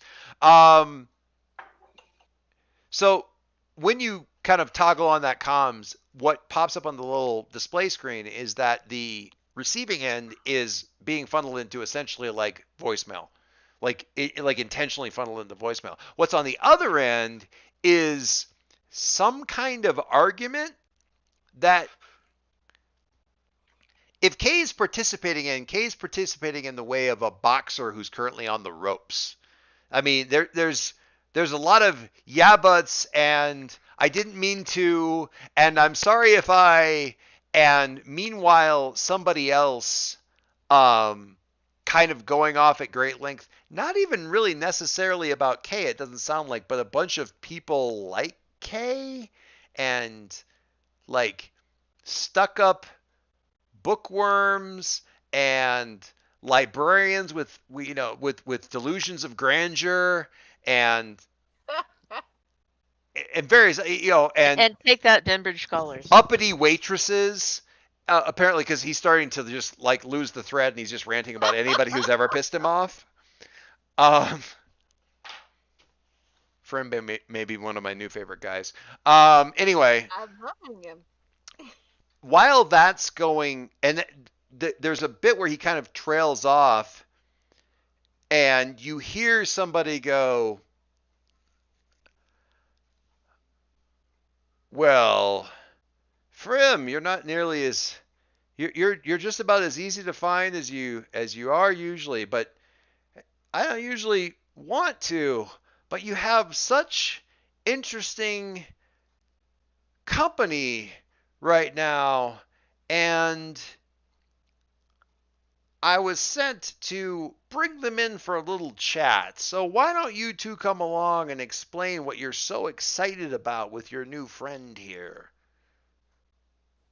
Monster. Can I just revel in the fact that that's the first person you reach out, like I have a short list of people I can reach out to for this particular kind of problem, and the solution to that is very, very obvious. Yes, see, someone else understands the importance of all this. In a diner. Listen, there's a diner. We need you to do a pickup delivery for us, okay? I love that. That's so good. I need to step away from the mic here for a minute or two, just real quick, but then we will come back to Monster's takeout plan. I think Monster always into taking. I think that's the title of the session. Monsters takeout plan. No. Or takeout menu. Order. Takeout order. Yeah. Nice. I'll be right back.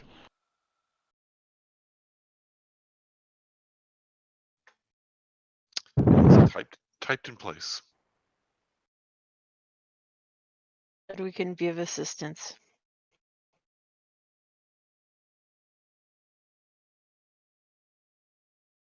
of those games where even when you blow the dice, it's still good because it adds to the story.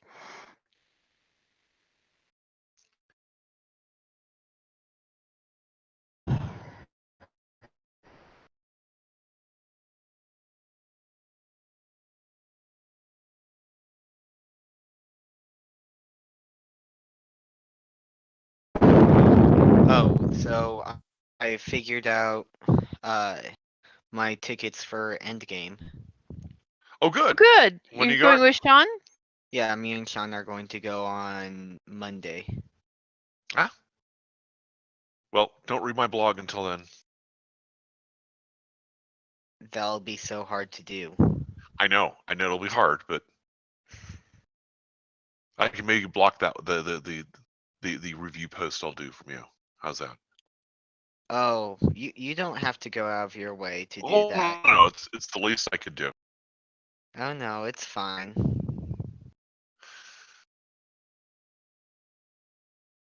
I'll just suffer through it somehow.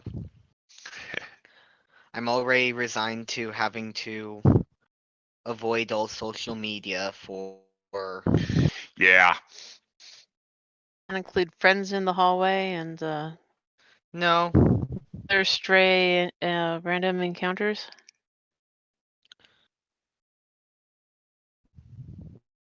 Not really. There aren't many encounters here. Quiet halls. Da, da, da, da, da, da, da, da. I mean, Game of Thrones just started premiering, and I saw a guy just get straight up murdered for saying the words Jon Snow. So Yeah. Fitting. The the other day in my classics class, we got sidetracked and we're comparing characters in the Aeneid and stuff to superheroes and superhero movies, and how in those stories there tends to be the protagonist's sidekick who gets tragically murdered or killed or whatever to propel the person. And the person next to me looked at me, was like, Mr. Stark, I don't want to go. Oh.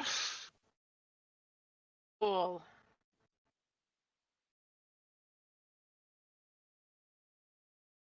too soon. Cruel. It's always too soon. So, one of the guilty pleasures that Dave and I have been watching lately is, you do in the night. What Oh. the shadows? What What happens we do in the the shadows? I've been wanting to watch that. Oh my gosh! What we do in the shadows? Yes. So have you seen the original movie? No. Oh, It's on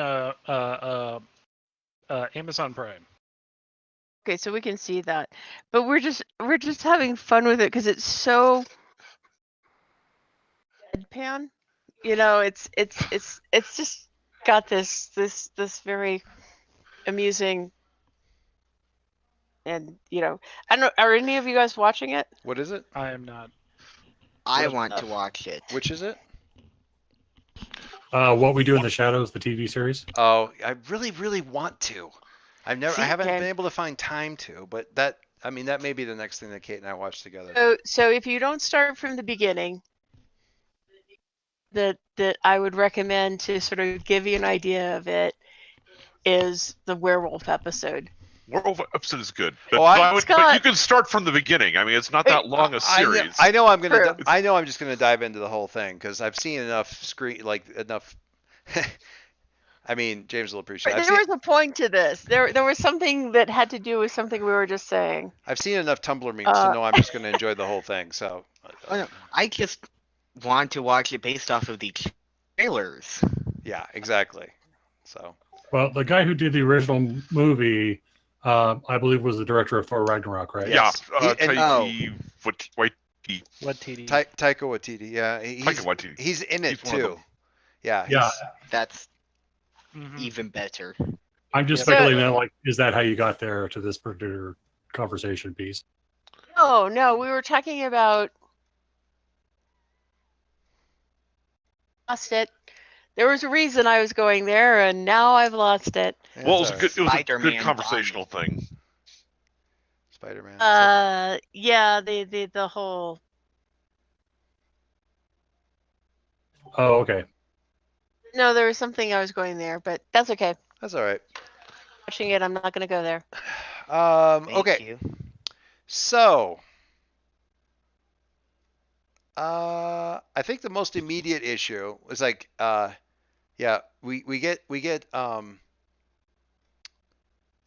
Drifter sort of hollering for monsters, say, need you to do, we got a takeout order at a restaurant, and we'll cut back. So, over to Kay for a second here. So we have a situation here. We've got some, you've obviously heard what was just said. So some unsavory characters have dropped in on the place and are looking to gather the two of you up for a conversation.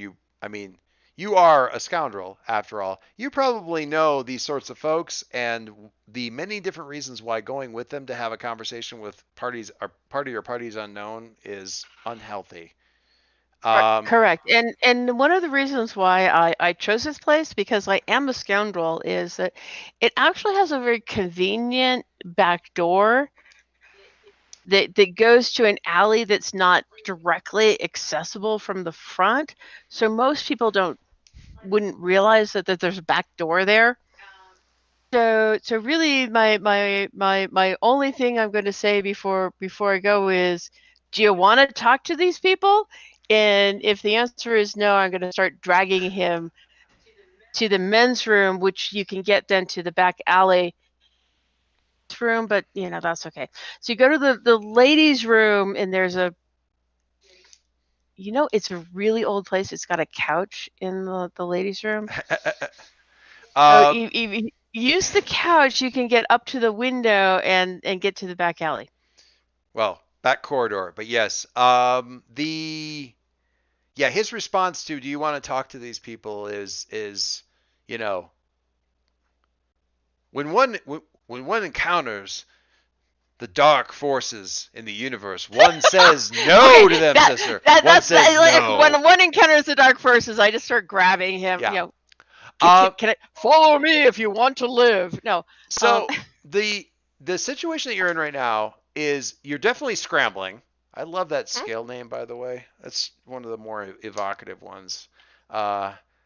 Scrap's pretty good. Skulk is good, but Scramble is just lovely. If I'm not mistaken, you guys as a group have a bonus to running away from crap, right? We do. Yeah. We are very good at running away from trouble. So, and I have highly a skilled. tick in Scramble, so yes, you have a tick in Scramble. those go together, right? And the getaway. You gain potency when you scramble to avoid capture. When doing a delivery job, take plus 1d to the engagement roll, which is not relevant in this particular case.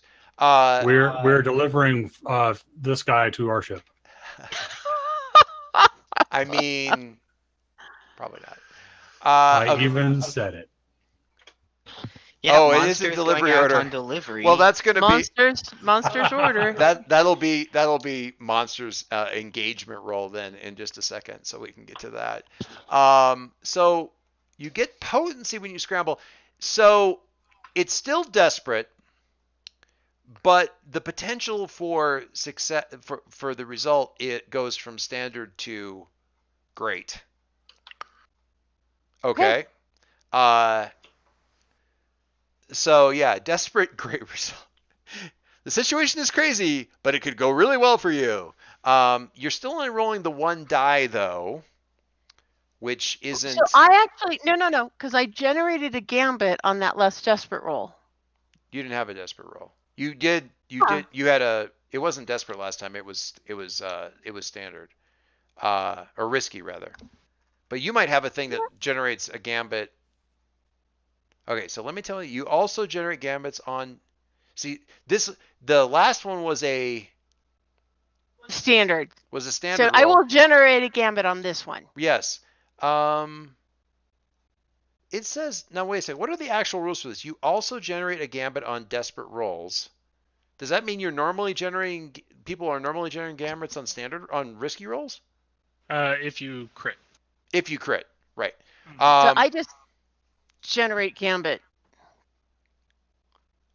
because I like desperate. I need to look at that whole thing, but yes, by all means. So Find it for you. We don't have a. We don't. No, it's fine. We don't have a. So you do not have a gambit to spend right now, which leaves you with the 1 dice. You could push yourself. I mean, I could come up with the devil's bargain. But I think we're good for devil's bargains right yeah, now. yeah. Because it's going to go in the direction of probably. What's worst? Well, anger. I'm likely to go in the direction of like ticking up the clock for the devil's bargain. I will offer up is that what's about to happen in some way, shape, or form is going to tick up the clock on the wreckers being angry, which is over here on the map yonder, because nobody, contrary to superhero comics, nobody likes having their backyard trashed with random firefights. So likely this chase is going to cause some downside, and it's going to end up being back. But that's again devil's bargain to get you an extra dice, or you can push, take a couple stress from that, or you can just go with the 1 die and cross those fingers. I think I will push, and so the ability is on page 94. Mm-hmm. So here's how it reads. Normally, you only generate gambits on risky rolls for which you have not spent a gambit. Yeah. To stretch gambit, regenerating them on rolls you've already spent them on gives you the ability to put yourself in situations others might not even want to consider. Right. Does it still it Mm-hmm. still require a crit then on the desperate, or is it just simply the act of rolling a desperate? That's all it says. I think that generate gambits on desperate rolls. You may also generate gambits even if you've spent a gambit. Right. Which is not coming up in this particular. I feel like the way it's. I mean, somebody else check my thinking on this, but can you research that? Here's the page. Yeah, let me. Where's my book? I feel like the way it's written, it's just like it just. Well, it's. So if you crit on desperate as well as risky, even if you spend a point, you get. Well, no. The one thing is, regardless of what you're rolling, if you spend a gambit on it, you could, and you're in a situation where you could generate a gambit. The way that works for most people is if you spent a gambit, you cannot. It doesn't matter what you roll, you're not going to get a gambit point back. You can. Right. Where's the original? Okay, so where's the original rules? I hate that I have to jump in and do this, but we do need to do this. Where are the original rules on getting the gambit, like generating a gambit on a crit? Where's that written? Where's that bit? On a random page somewhere between. Sure, don't even get me started. Consequences. On 20, 121, 149, or 345. I'll go to the last one. Nope, that's changing the game. 121.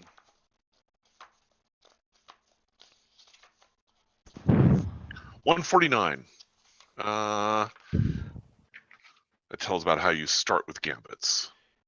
You gain new gambits in 2 ways. At the beginning of every job, you reset the number of gambits. Blah, blah, blah. This ensures, in addition, every time you roll a 6 or a crit result on a risky action that you have not spent a gambit on, your crew gets another gambit. The exception to this, then, for you, Kay, would be if you roll a 6 or a crit on a risky action or a desperate action.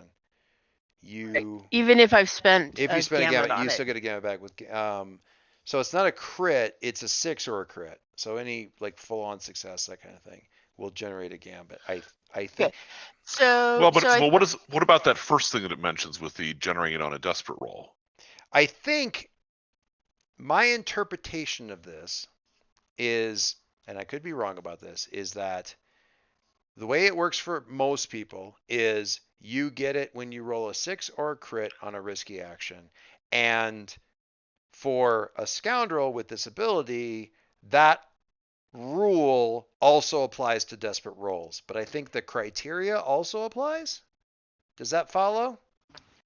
That makes sense. There's two different ways to read it. One is, oh, if you roll a desperate action, you get a gambit.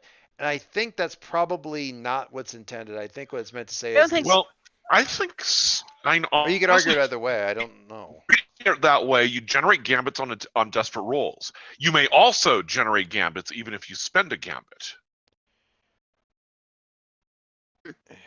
And that gets into that whole, if you read the color text It's or the badly parsed expansion underneath, yeah, it's badly written, but it really does.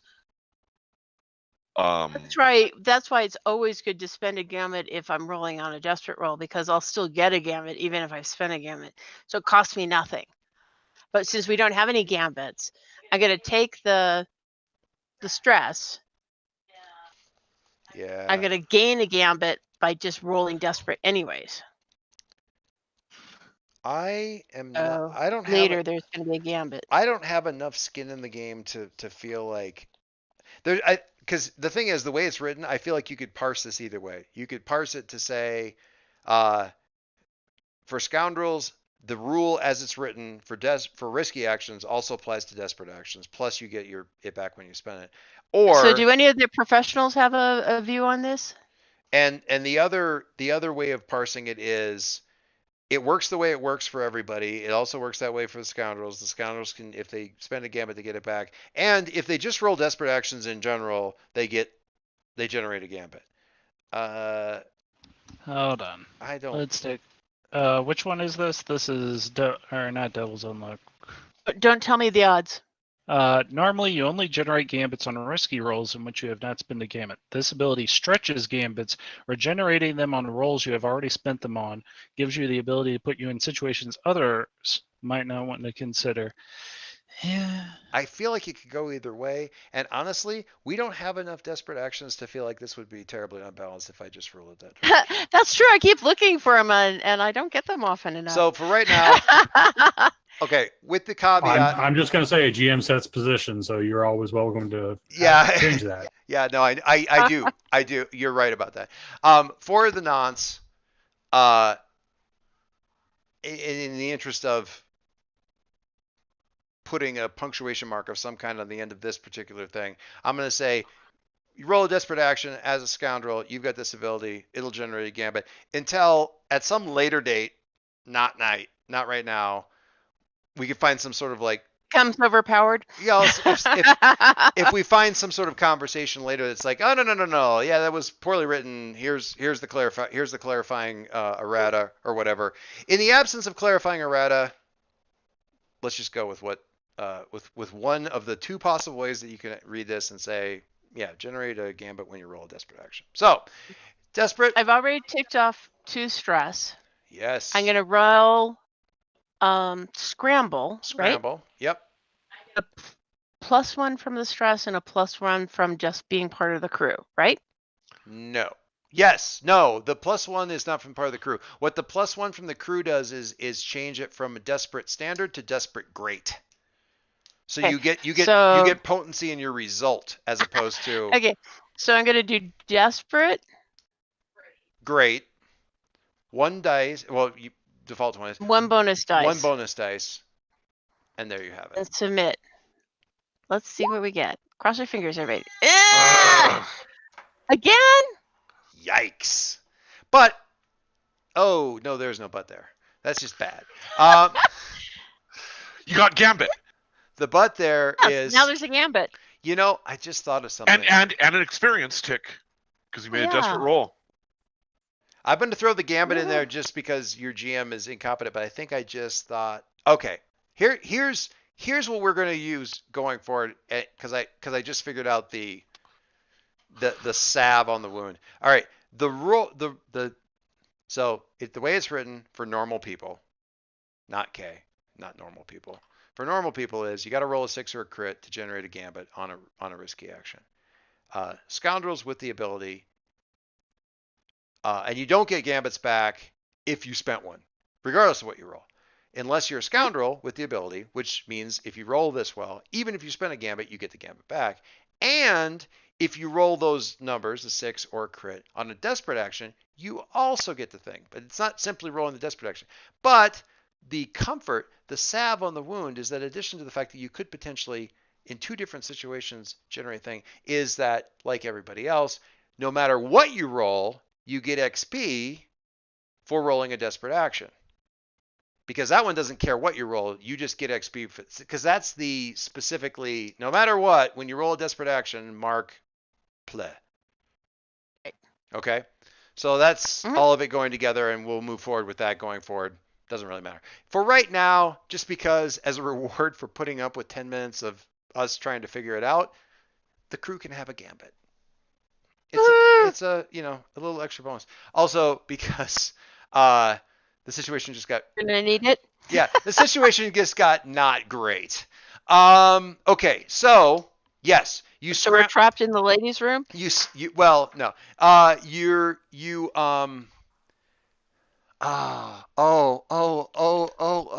Okay, so.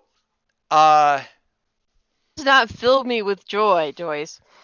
Oh. Okay, so what we're going to do is because we're already in desperate situation, is going to be kind of bad. So you scramble and you back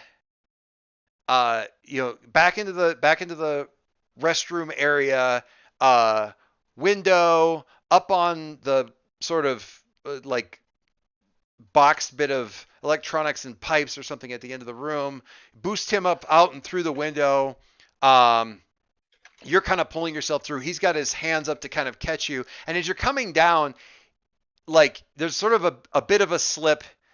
He does not catch you at all. He's completely unhelpful in this regard. And as you're getting back up to your feet, you realize that his hands were up not to catch you, but because there's a dude standing in front of him with a gun on him, and he's just sitting like this. And you go to turn to come the other direction. I give up.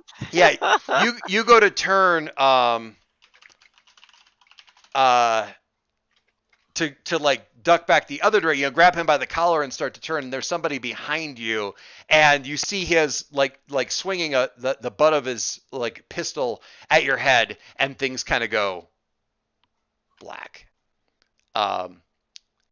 And we're just gonna skip past the stress thing right to now you can choose not to, but again, it's a stress roll to not take this.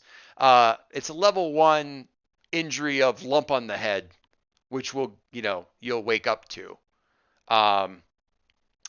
This is going to be one. I have one less. Mine is one less. One less what? I just took the tenacious. Penalties from harm. Penalties from harm. So that you won't have. Functionally speaking, you have a lump on the head, but it doesn't have any mechanical effect on you, I think is how we would read that. Okay. So the whole less effect thing where it'd be like, it would be risky standard, but for you, it's going to be risky limited because of your lump on your head. That's not a thing. Okay. Yeah. And for the thing where it would normally be 1D, it would be less effect. So it's not a severe injury, but you are going to wake up kind of, this is going to be kind of interesting. I am going unconscious. What's going to be great about this is that's what you're saying? Yes, you're going to wake up. You're going to wake up in custody of somebody. The best part about this is, and this may be very interesting, just for a number of different reasons, but we're going to be able to run a caper from both ends next time, because there's the rescue operation and the and the escape operation. Yes. The person who is smack recognize, is it local law enforcement? Is it It's definitely is there something to identify them? definitely not local law enforcement. So these are Is there anything I might be can authority though. do to identify them? Yes. Action is going to be, oh no, Mister, or don't throw me in that briar patch. Okay. Arms are still open. Yes. And the best part about this is we are gonna delve so hard into flashbacks on this next one. I have so decreed it. So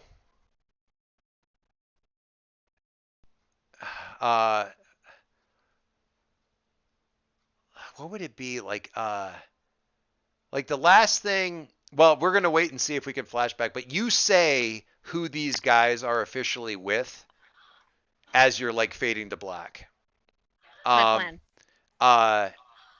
And we'll leverage that as flashback material during the pursuit and whatnot. I don't want to actually do it because as soon as I say what it is, then it's not really a flashback at that point. Okay, so. You don't want us to leave us on the edge of our seats? No, I'm absolutely gonna. I was reading.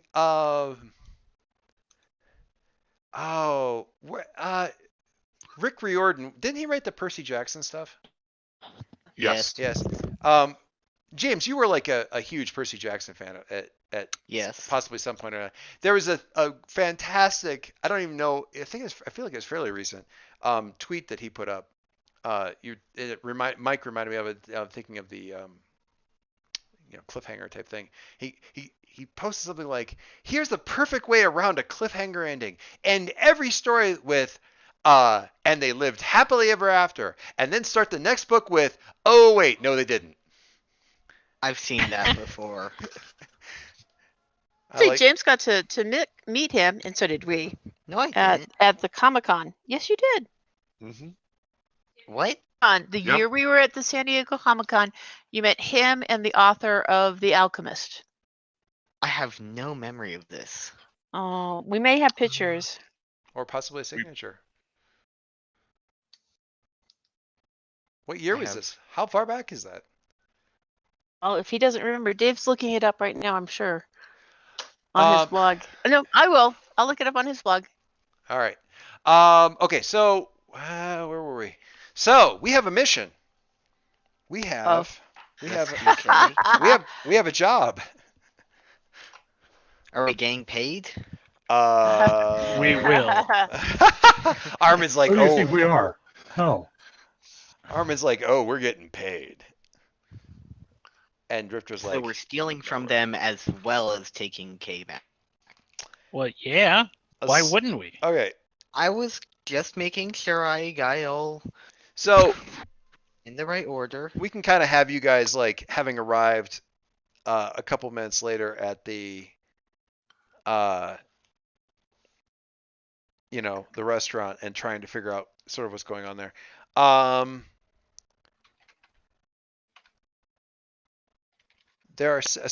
First we will figure out the plan.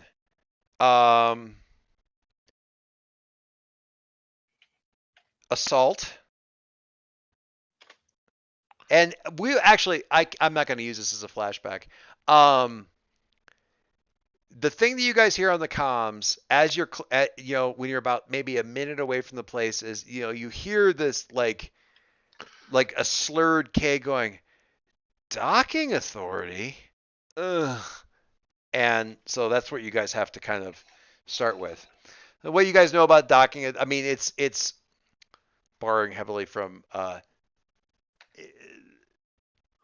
Aren't folks they that indie punk band? No. So kind of a front for some of the more militant aspects of the Wreckers and some other stuff. So kind of their own little like militant wing within the larger group. They've got their own leadership. They've got their own, and their leadership gets a scene. So they are indie punk. Yes. Just not musically, so possibly, who knows?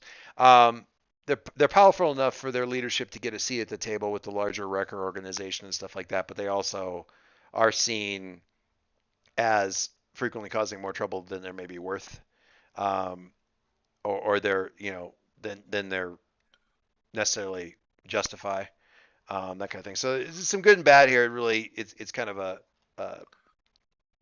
difficult thing to figure out, but they do have a few fairly well-known centers of power, and they're certainly easily able in the actual mission to flashback to digging around for information on if these guys were going to kidnap somebody, where would they go? How we've learned about them in the past. Yeah, great ways to flashback. But in the meantime, we will presume certain things about this, which is that you are going to go rescue or get K from this thing. So the question is assault, doing violence to a target, deception, luring, tricking, or manipulating them, infiltration by trespassing unseen, mystically engaging the problem, which would be fascinating, social, negotiating, bargaining, or persuasion by leveraging social connections, and I don't think transport probably applies in this case. So assault? I mean, assault seems like an arena we have not fully explored in the past. So the thing to detail is the point of attack. If this is like a front door kind of thing, or literally like is this storming in through some, what's the point of attack? Air vents, up through the sewer, like obviously not sewer, but up through the floor, right in through the front door, taking out guards in the back and coming in that direction. We've had a lot of success with airlocks. What do you guys think? Mixed success, but okay. I was gonna say, by a lot of success, you had to roll a bunch to get through. I mean, I guess. I don't know. What sounds fun to you guys? I am where I am. Yeah, and you'll be. We're not gonna keep baby in a corner with this, so there'll still be things for you to roll to. I've had enough rolls for the day. Well, I'm not gonna be doing it right now, but next time for sure. I'm sure I've had enough rolls for next week too. You can only roll so many threes before. The key to keeping Margie happy about the fact that she hasn't get to roll during a game is to make sure that she had a lot of bad rolls the previous session. I see. No, it's a bad idea. We will dive into the engagement roll, and kind of analyzing that kind of stuff at the beginning of the next session. But we clearly know exactly what we're going to be doing next time. Excuse me. Yes. With talking about next time, I will not be able to be here. Okay. We will figure out what that means when I'm a little bit more at the fresh end of the day. Of a day. Whether we soldier on without sun, or we do some other thing, or what we end up doing. I've got a day. Actually, let's quickly before we jump into scheduling nonsense, let's look at various things here and tick off some things that need ticking off. The ship. I think we bolstered our reputation and expressed our goals. Yes. In drives. So that's two. Let's do that. That sounds good. Armin? I got one. Okay. I'm not even diving into that. No, background in drives. I believe that. Margie, did you tick for your desperate action? I ticked for my desperate action, but I haven't ticked for anything else. Were you full up, and if so, what did you do with that? Or you? It's had when you I bought the. oh, you bought the other thing, right? Ask questions later. Right. You What addressed was a that? tough. No, tenacious. You addressed a tough challenge with charm and audacity. I'm giving you a point for that. You didn't do it successfully, but you did. We care I about think trying, not succeeding. Yep. Express Express your my beliefs. belief, drives, challenges, heritage, and background. Absolutely.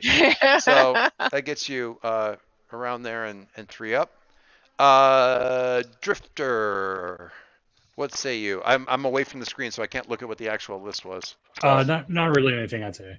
Okay. All right.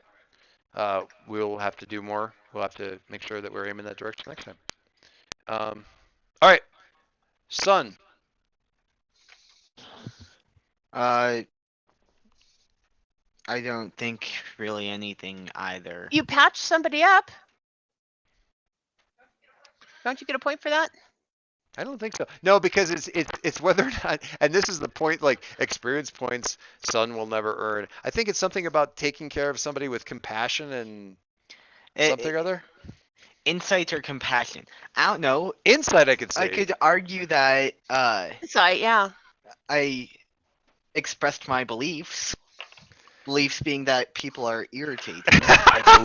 I believe you should get off of my hammock. That's a valid belief. I believe that Monster is going to ruin my perfectly viable nap.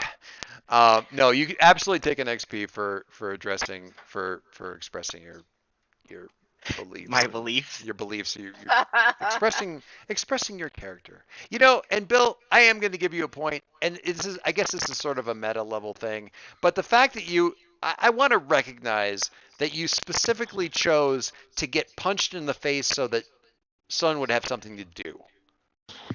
Thanks. That is. And then use the stake to lure Monster away. Yeah, I mean, you're making a lot of sacrifices for the greater good, and that should be recognized. And if I can recognize it no other way than the meta, than by stating it, that's fine. But I can actually just say take XP for that. So please take XP for that. That's right. Monster. I'm gonna go for 1. That's fair. Unless my episode with the steak represents struggling with an issue for my vice, which I'm not sure I can say that with a straight face. I don't think so. I think probably not. 1 sec.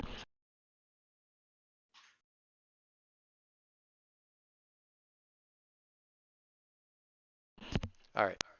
I think that's pretty much it, and we have a rescue mission for next time. Hopefully, it will go better for Kay than when, like the one from Firefly. When other people are rolling. Well, the one from Firefly when like Niska got washing. Yeah. Yeah. But I love, Just like my optimism of like if somebody else is rolling, it's got to go better. Which is an interesting way for the scoundrel to think, but I will, man. If you can just sort out these god blessed rules, there's a lot of good that gets delivered by the system in certain play. And I love that, it's like I know exactly what I'm going to do. I'm good at this, and sometimes shit just doesn't go right for Han Solo. It just doesn't go right for Andy. Sometimes he just gets a monkey wrench in the face and he goes down and he wakes up and sometimes Han Solo is the plot piece. Yep. Sometimes he's the one getting rescued from the carbonite. He's not the hero. He's the plot piece. There's a whole intro to an entire movie around that. Yeah. Oh, yeah. Who's frozen in cryonite or whatever? Carbonite. Frozen. Carbonite. Yep. But yeah, I mean, sometimes you just get a pistol whip to the face and you wake up tied to a chair. That's just how things go. Now, of course, if you're Natasha, you're planning on it. But, my God, I just figured out what you guys are going to get paid with. Oh. I'm happy. All right. It's so a pistol. If it's Frim, not, then it's not a half functional ancient lister pistol. Yeah. If it's more pistol whips to the face, I'll pass. Frim's tracks. We have a Frim clock. Have you found the way as your personal savior? Oh my god. Frim is I like Frim. He's gonna stick around. I like him. I want to know if this is going to be like access to some secret network of underground academicians called the Criminal Network. Could you just tell me? That's oh my god, that hurts. And Kay's gonna have to obviously start studying them in the field of criminology. And with that, Well, that's okay. You got a week to firm up your plans, so go ahead and. Oh. next session, the Criminal Network. God.